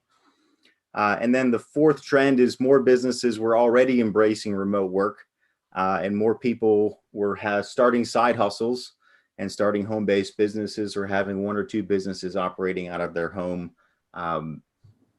So these are some of the broad changes that I've been seeing for a little while.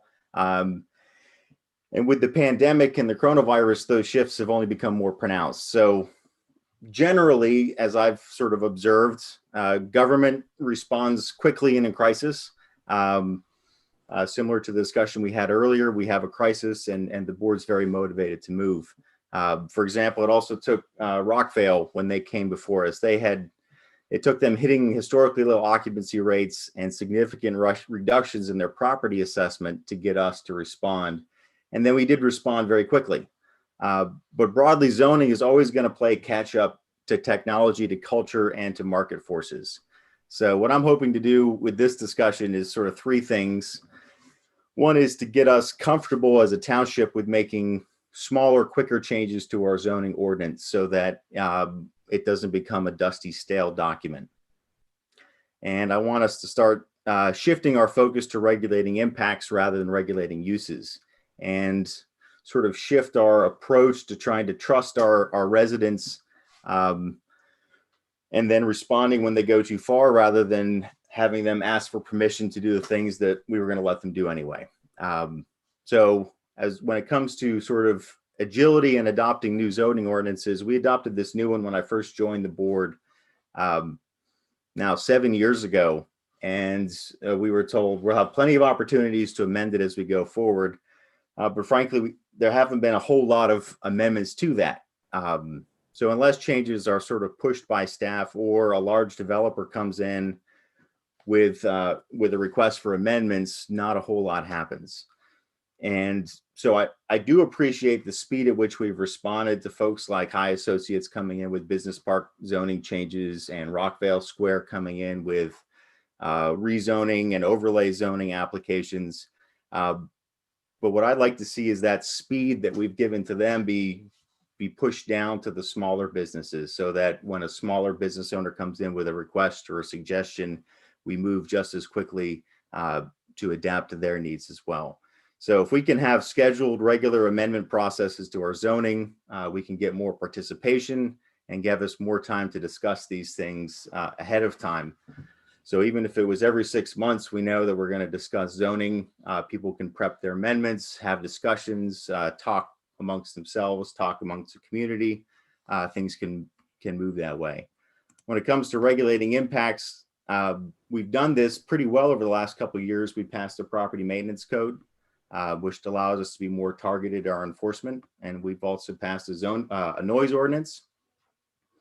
So I think these are good shifts, and we can continue that where we regulate any negative impacts you're going to have for health and safety, negative impacts to your neighbors.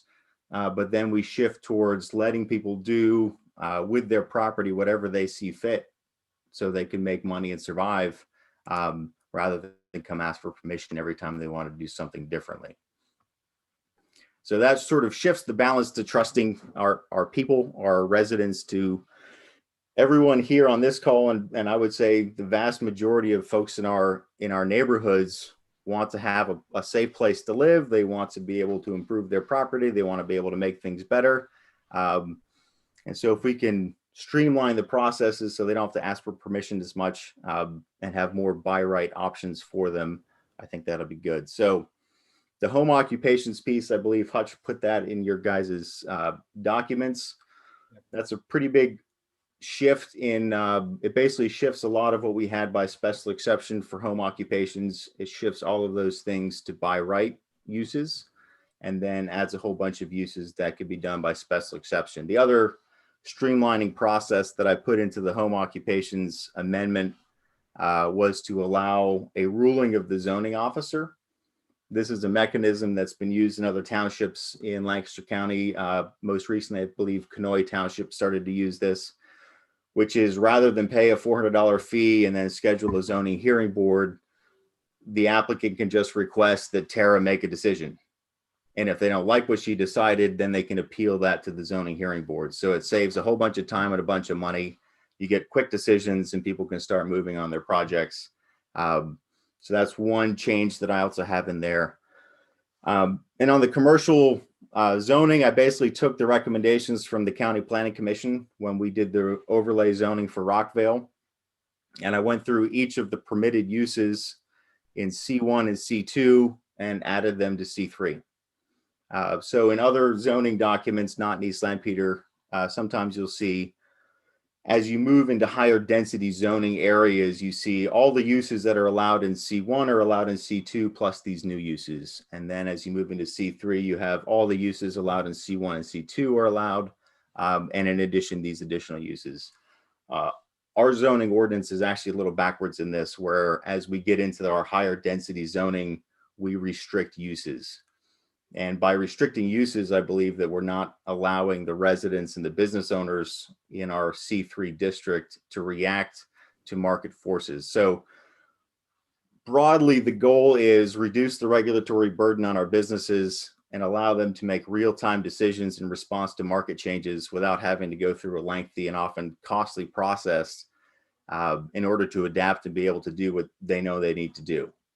So if we can try to get ahead of some of these things and say, we trust the business owners to know what the market's doing, and change their or adapt their businesses to that, I think that's a good idea. And that came out of the Rockville rezoning. So broadly, that's what I'd love to have a discussion about. And then if you have any specifics, we can go through. I don't think it's probably worth our time to spend going through all 75 changes in the commercial zoning, but I'd love to get the other members of the board feedback on that, what pieces they like, what pieces they don't like, and any other thoughts they have. Sure. Thank you, Ethan. Thanks for the overview and thanks for the explanation. John, comments? Yeah, thanks, Ethan. Great summary statement, Ethan. I appreciate everything you just said. I mean, the total, spirit of it, the goal of this, you've got my total support for it. There's a lot here, so I haven't looked through it all, but you and I have had some offline comments and discussions for quite some time about some of the issues. As I was involved with the Historic Preservation Trust for years and on the County Planning Commission, and going way back to the mid 90s, early 90s, 94, started an organization called Citizens for Responsible Growth. And, my entire adult life outside of of my career has been, focused on local government and land use issues, community planning, community development, and I think all of these concepts and these ideas, Ethan, are coming out of the roots of where I see these issues. So I definitely agree. We need to set in place a strategic priority on an annual basis for our staff to continually review these items and then bring them to us. If it's not quarterly, then it's maybe biannually. But we need to make a priority to have regular conversations to direct staff to just keep tweaking this. I know that Tara, as a professional planner, Tara and I both crossed paths. I was on county planning when Tara started as a staff member, and I know she's got some desires and ideas to see some of these move forward as well too. But I think it does come down to just prioritizing staff time. I think Ralph would concur. There's only so much time you can get stuff done with a staff, and so trying to address these things, it does turn into, okay, respond to what's new or what's on fire, perhaps maybe in front of us, and then we'll put some resources to it, and we'll try and move forward on it. But if it's possible, Mr. Chairman, Dave, if that we can see ourselves in 2021 prioritizing these kinds of things for staff, I think Tara and her team can offer some great ideas to all of this, and help us to move forward on it. It is unique. There's no doubt, Ethan. You and I have talked about some of these ideas, for a number of years. There are some things unique to suburban/rural communities, that begin to change the way that people see their neighborhood or their community or their own home, and it can ruffle some feathers when they see different things happening in their neighborhood that they have never seen before. So I use the word prudent, not because I want to squish these ideas, but I do think that there is just well, I'll give an example. My folks live in a surrounding township, and that residential neighborhood has had some properties that have turned to rental, that have now turned into multiple non-related family members living in there, with the added automobiles and storage of personal items and things. And those are changes to a residential community that since, post World War II, American suburban life has kind of put those quality of life issues, those characteristics up on a bit of a pedestal and called that the American dream. So I do think there has to be, a conversation that moves forward on this, but I think we're going to have to do it in a way that does, keep in mind, we've got a community that's going to be seeing some new and different things happening around them. So, right. Thank you, John. Dave. Ethan, what we received was, it looked like primarily dealing with home occupations, but there was a spreadsheet that had a number of items as well, things to be included in the different categories. Have you prepared more than what we have in hand? I have it in spreadsheet form. I can quickly hit some of the high pieces.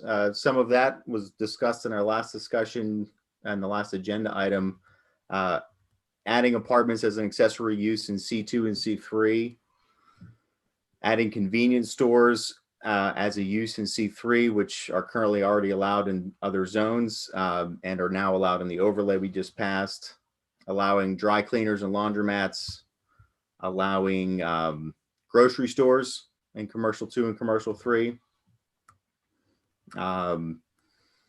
Doing extended stay as a use by special exception in C1 and C2.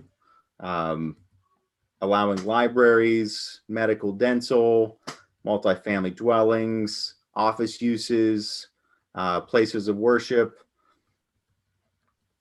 And I think that's most of the big ones. Schools, self-storage facilities in C2, and vet offices.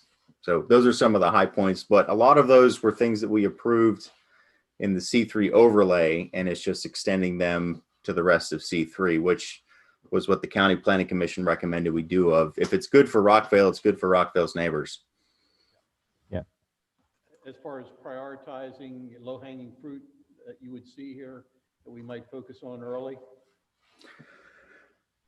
Well, part of this is it's not a whole lot of, unless I'm vastly mistaken.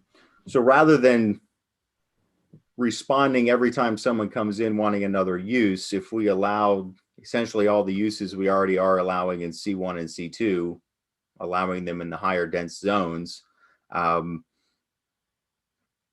then you just have one change as opposed to having to do it multiple times. So I think that's sort of broadly the piece, and then it's not a whole lot of extra staff time at whether you're changing, 3 pieces of C3 or 6 pieces of it.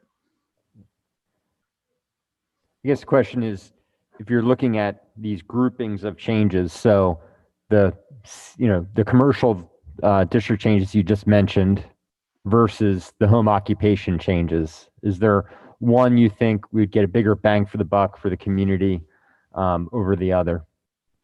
If we have staff just prioritize on one, and Ethan, I heard you on your earlier point about not waiting years in between amendments, trying to get on some sort of regular cadence. To you. Yeah, the home occupation one is I drafted it, so it's like there's edits to the overall document. The commercial one would probably require a good bit more because there's a lot of linked text in our zoning document. So if we make one change in one area, it has to change in other ones. Sure. So I think the commercial is probably pretty high priority, especially with some of the changes we see coming down the pike. If we can allow more business uses in the commercial area, housing being one of them, some of these other things that would go along with that, grocery stores, convenience stores, dentists, vets, I think that would give our property owners there more flexibility as they navigate sort of the next couple of years. Right. Okay. So I guess direction to staff would be, one, let's review what Ethan put. I think Tara has it, right? I'm assuming she has. I'd love to. I think John, you made the point. I guess I'll try to make it again. That the devil's in the details, right? When you sort of think through, oh, that could happen in Southridge Farm. At least for me, right? That's the litmus test that I first think of because that's where I live, right? And you probably think of what would happen, to your neighbor down the street or in front of your house. So, I want Tara's a professional. She's been doing this for many years. I would love to get her opinion and sort of what could what could be the possible impacts or what could happen if we did X versus Y. Again, Ethan, I thank you. I think great work.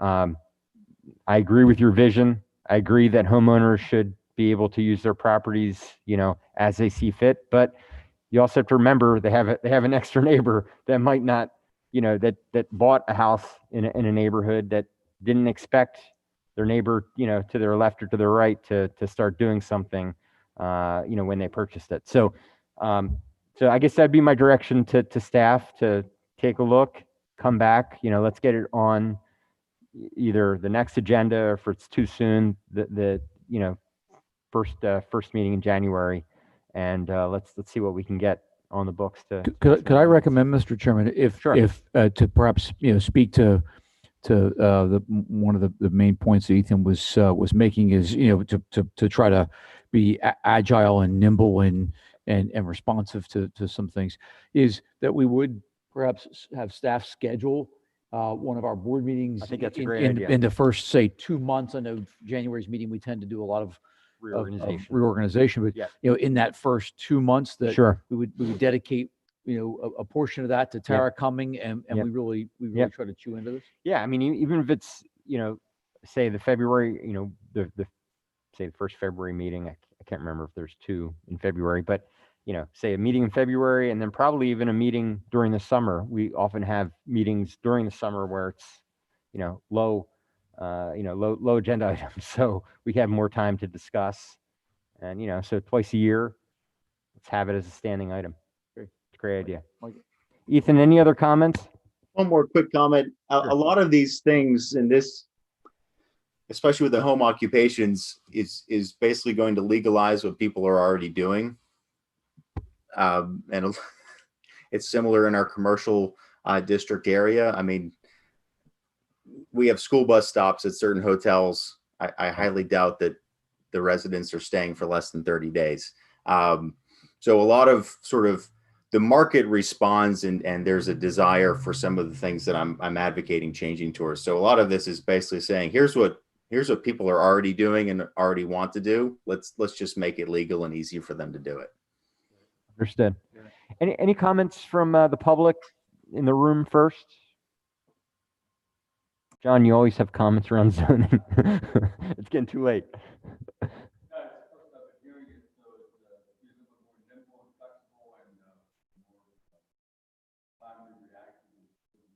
Okay. I just think we broaden people's creativity, look at the extremes and say, here's the extreme, are we okay with that? Right. But because people will be creative and look at the extreme. Interpretation, how is it interpreted? Yeah. That's what we talk about. That's good. Sure. That's good. Yeah, you may not have heard on the phone, or sorry, on the Zoom, but positive comments, allowing for more flexibility, and hopefully allowing for more creativity. But thank you for those comments. Any comments from anyone in the public on the Zoom?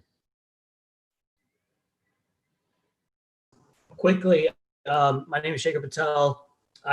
We own the Avid Hotel in Lancaster, PA, and I'm also a new resident of East Lampeter Township. And I appreciate the effort that Ethan's put forward. I think moving to a performance-based zoning is very smart, and I think it's kind of the way of the future. And I think we'd be a little bit ahead of the curve compared to everybody else. So thank you for putting that together. That's really, really appreciated by us that you're looking forward and looking to ways to support the community. So I appreciate it. Good. Thank you. Awesome. Okay, we'll move on to 9A, letter of support for hotel motel properties funding regarding COVID. And I apologize for all of those on the Zoom and in the room as well. The agenda, it's in the order that's in. No fault to staff. Yeah. I'm not telling Hutch he did the wrong thing. It's this is where we discuss these types of things. So I'll kick off just with a few comments, and I hope Steve and others, please chime in. But John Blowers, myself, and Hutch met with Steve, Dave, and many others a couple weeks ago, and frankly, we heard a very similar story to what we heard from Mr. Duncan. The hotels are distressed at this point. I mean, the industry, the occupancy rate going way down, plus the actual average rate that's being charged is down as well. So you multiply those two numbers together, and unfortunately, that number ends up being a lot less than what happened last year and the years prior. The meeting that we had with the hoteliers was essentially just to understand the data, national data, plus local data, which unfortunately told a horrible story, as I mentioned, and then also just to brainstorm how we can help the industry. I believe we have over 40 hotels in the township, and for the county, that I'm sure we're number one for the county, and we all know how important tourism is and those hotels are to the rest of the community. So based on that conversation, I offered to sign a letter on behalf of the board to our elected officials, Senator Toomey, Senator Casey, Representative Smucker, State Senator Martin, State Representative Keith Greiner, and our Board of Lancaster County Commissioners, essentially outlining that, again, East Lampeter Township is home to more than 40 hotel motel properties, making up approximately 40% of our hotel rooms in Lancaster County, and that potential loss of those accommodations has been disastrous to the tourism industry in Lancaster County, and of course the overall economy. So essentially, we're writing as the Board of Supervisors to urge our elected officials to act on behalf of these businesses and their employees, and we ask that they provide assistance during the coming winter months. And goes on to talk about some of the data that I already mentioned, and again, the letter would be signed by me. Thought I would ask Steve first if you would like to make any comments, and then open it up to the rest of the hoteliers on the call. Yeah, thank you. I will have to preface this by saying that my day starts, I'm an early guy, so I'm a 5 o'clock guy. If we had this meeting at 5 o'clock, I assure you, I probably would say everything and it would be coherent. Anything after 9, I can't account for. So we'll go from that. It was interesting. I didn't know that Al and Mr. Smuck were going to be there tonight, but I certainly I can vouch for what they're saying in that regard. Hutch and I talked about that earlier in the year, and it's a concern. But truthfully, with the amount that we are experiencing that we're down, it's a small amount, and it's a small amount to talk about. Every dollar, I know Al's thinking every dollar matters at this time, and it truly does. But gentlemen, if we think of this in standard terms of some organization or business coming to you with a request for funds, we're not going to be successful. This is unprecedented. What has occurred is unprecedented in my lifetime, and I hope I never have to experience it again, but it's unprecedented. And I don't think it's enough to say that what we shared in the data goes far enough to help the public understand it. I'm hoping that the federal people do figure this out and understand it. But anything we can do on a local basis might be the difference between a few more properties making it to the next, out of this weather, to the next bridge, getting us a bridge to the next good period, and allowing them to stay open as opposed to closing. And that's going to be good for the township. It's going to be good for the county and everybody else, workers included. So please try to think of this. And I heard the board earlier saying, we got to figure out a way. We got to figure out a way. It's true. But if we look at it under normal circumstances, we're going to come back with the same conditions and say, well, our budgets are this are, and that may be the case, guys, but this is unprecedented. So you got to take that concept and mindset out and think as creatively as you can and bring the parties together to try to work together to a resolution. I think that's the only way we're gonna beat this. I'll leave that to the rest of you. Thank you, Steve. Any other comments? I see Ed Harris. Is that Ed? Yeah. Ed from Discover Lancaster is on as well. Yes. Hi, guys. Hey, no worries. Yeah, sure. Thank you for inviting me to the call. Yeah, I mean, just to echo what Steve was saying, from Discover Lancaster's point of view, we want to work together too, to hopefully be part of bringing back a surge in tourism when that happens. And I can share with you that in my it's wrapping up 6 months now in my role leading Discover Lancaster, we have had some marketing support from the county elected officials, and they enabled us to deploy a pretty aggressive out-of-market TV campaign in August and September, where we did invest over $800,000, and we did receive some feedback from the lodging community that in August and September, during that time frame of us aggressively advertising outside of the market that they did see a little bit of business coming back. Unfortunately, when that campaign did end at the end of September, we received some anecdotal feedback that there was a little bit of residual from all of that advertising through Columbus Day weekend. But it has definitely softened up since that initial push. Fortunately, the county elected officials came back with more CARES Act funding to spend between mid-November through the end of the year. So although that was less of an investment, we did receive $500,000, which is currently supporting an out-of-market TV campaign in northern New Jersey, Long Island, Washington, D.C., Philadelphia, and Baltimore. Unfortunately, as everybody on this call knows, there have been more mitigation restrictions put in place during this specific time period, not making it any easier for not only the hotels, but our restaurants and attractions that we support. But I just wanted the community on the call to know that at Discover Lancaster, our mission is to bring visitors here. And so any dollars that we get our hands on, that's what it's going towards, to try to help boost the local economic impact and put heads in beds primarily. And coming into this role, I'm well aware that our partners want to make more money, and our role is to make sure we're trying to bring as many visitors here to stay overnight as possible.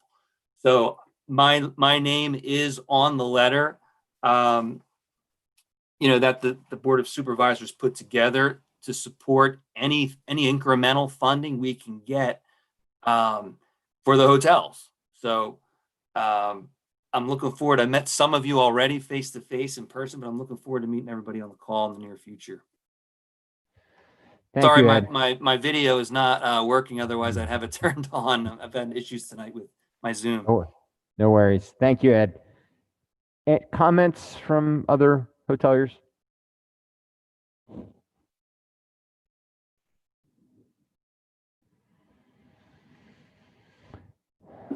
Okay. Other comments from the board? I'm wondering how we can Yeah. leverage our influence with our reps. Keith, Scott.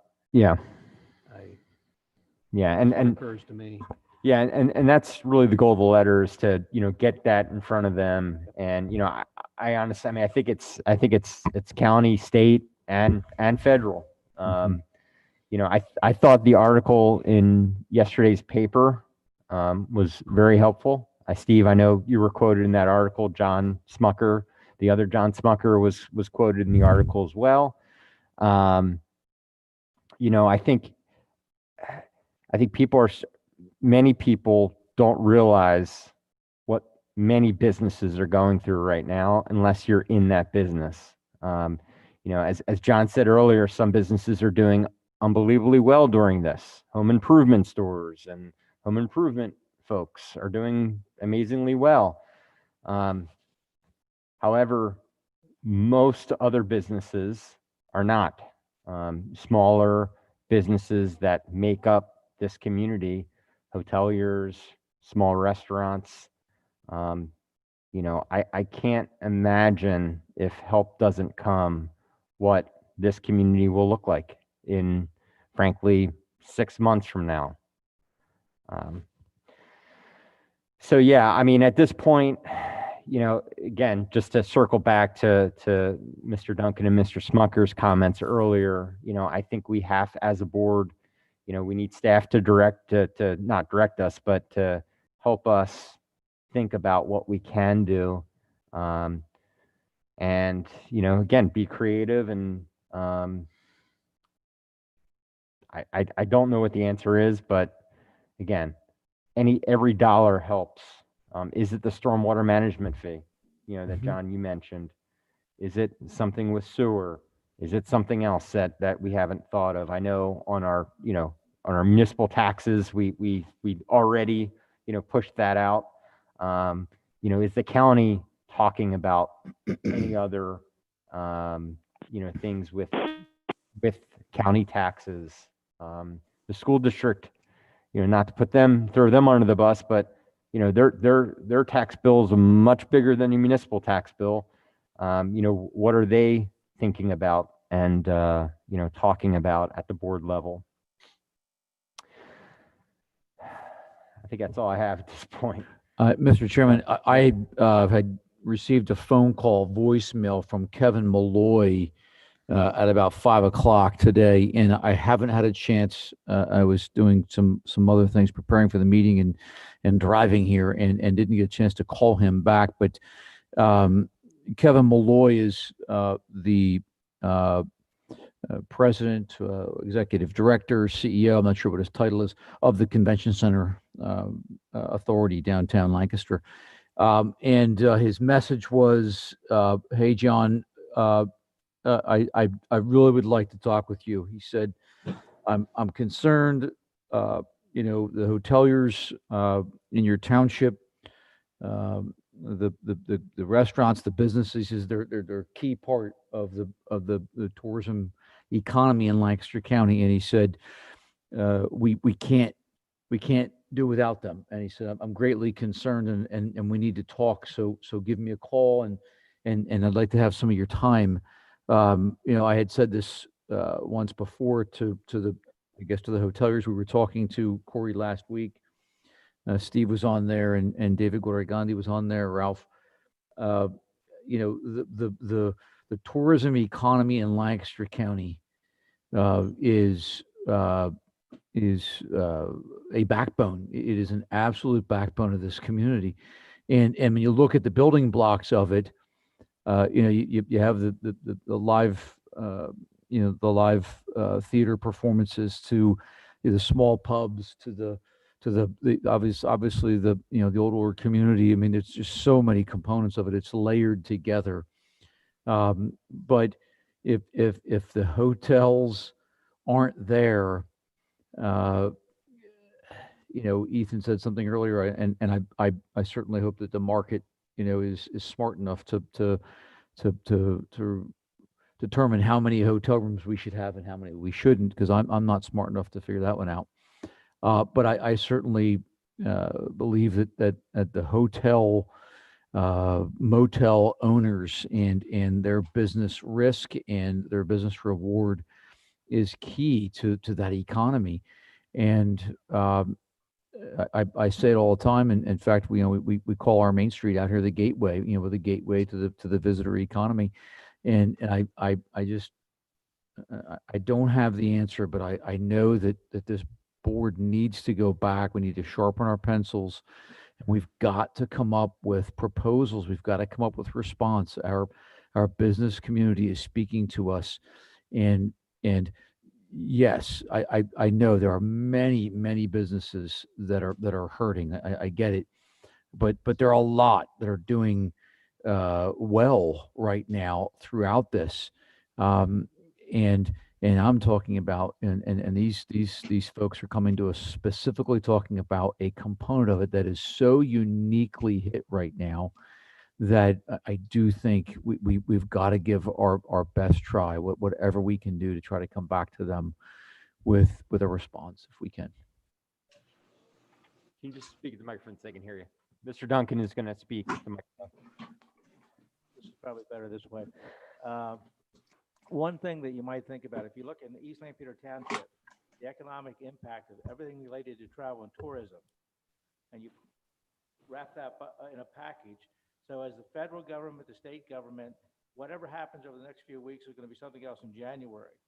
And it seems to me that whoever has the most political influence, has the most information, may get more consideration.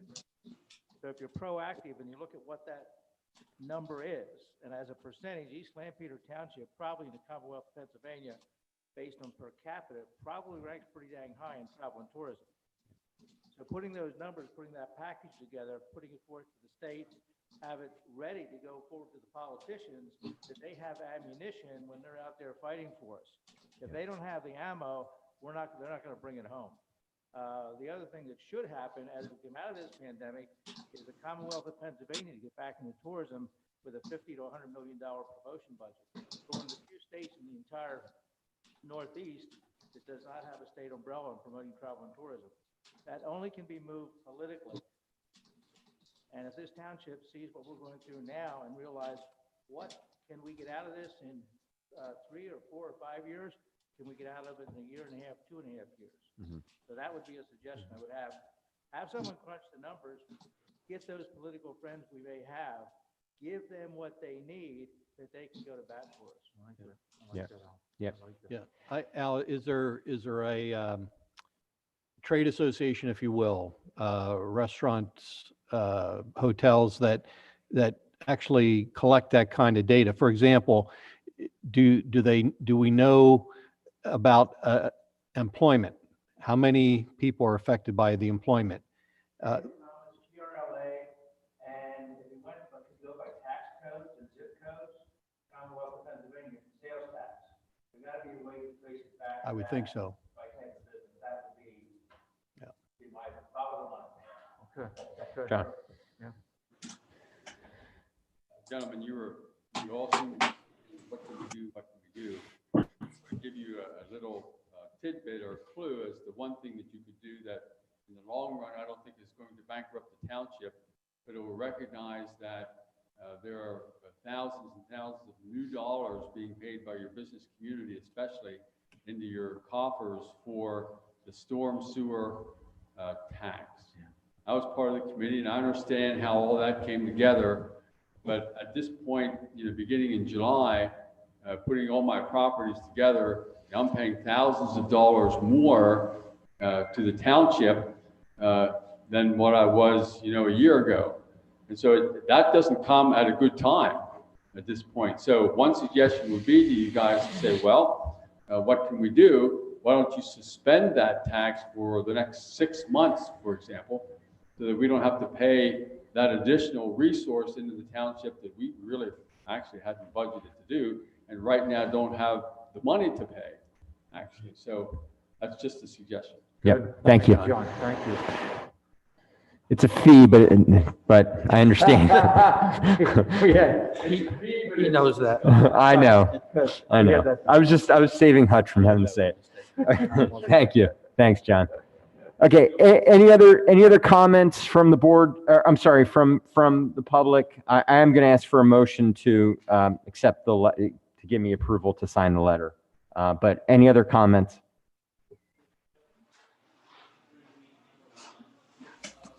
Okay. I'll accept a motion to approve the letter, even though I don't think I need it. But Sure, I'll make a motion that we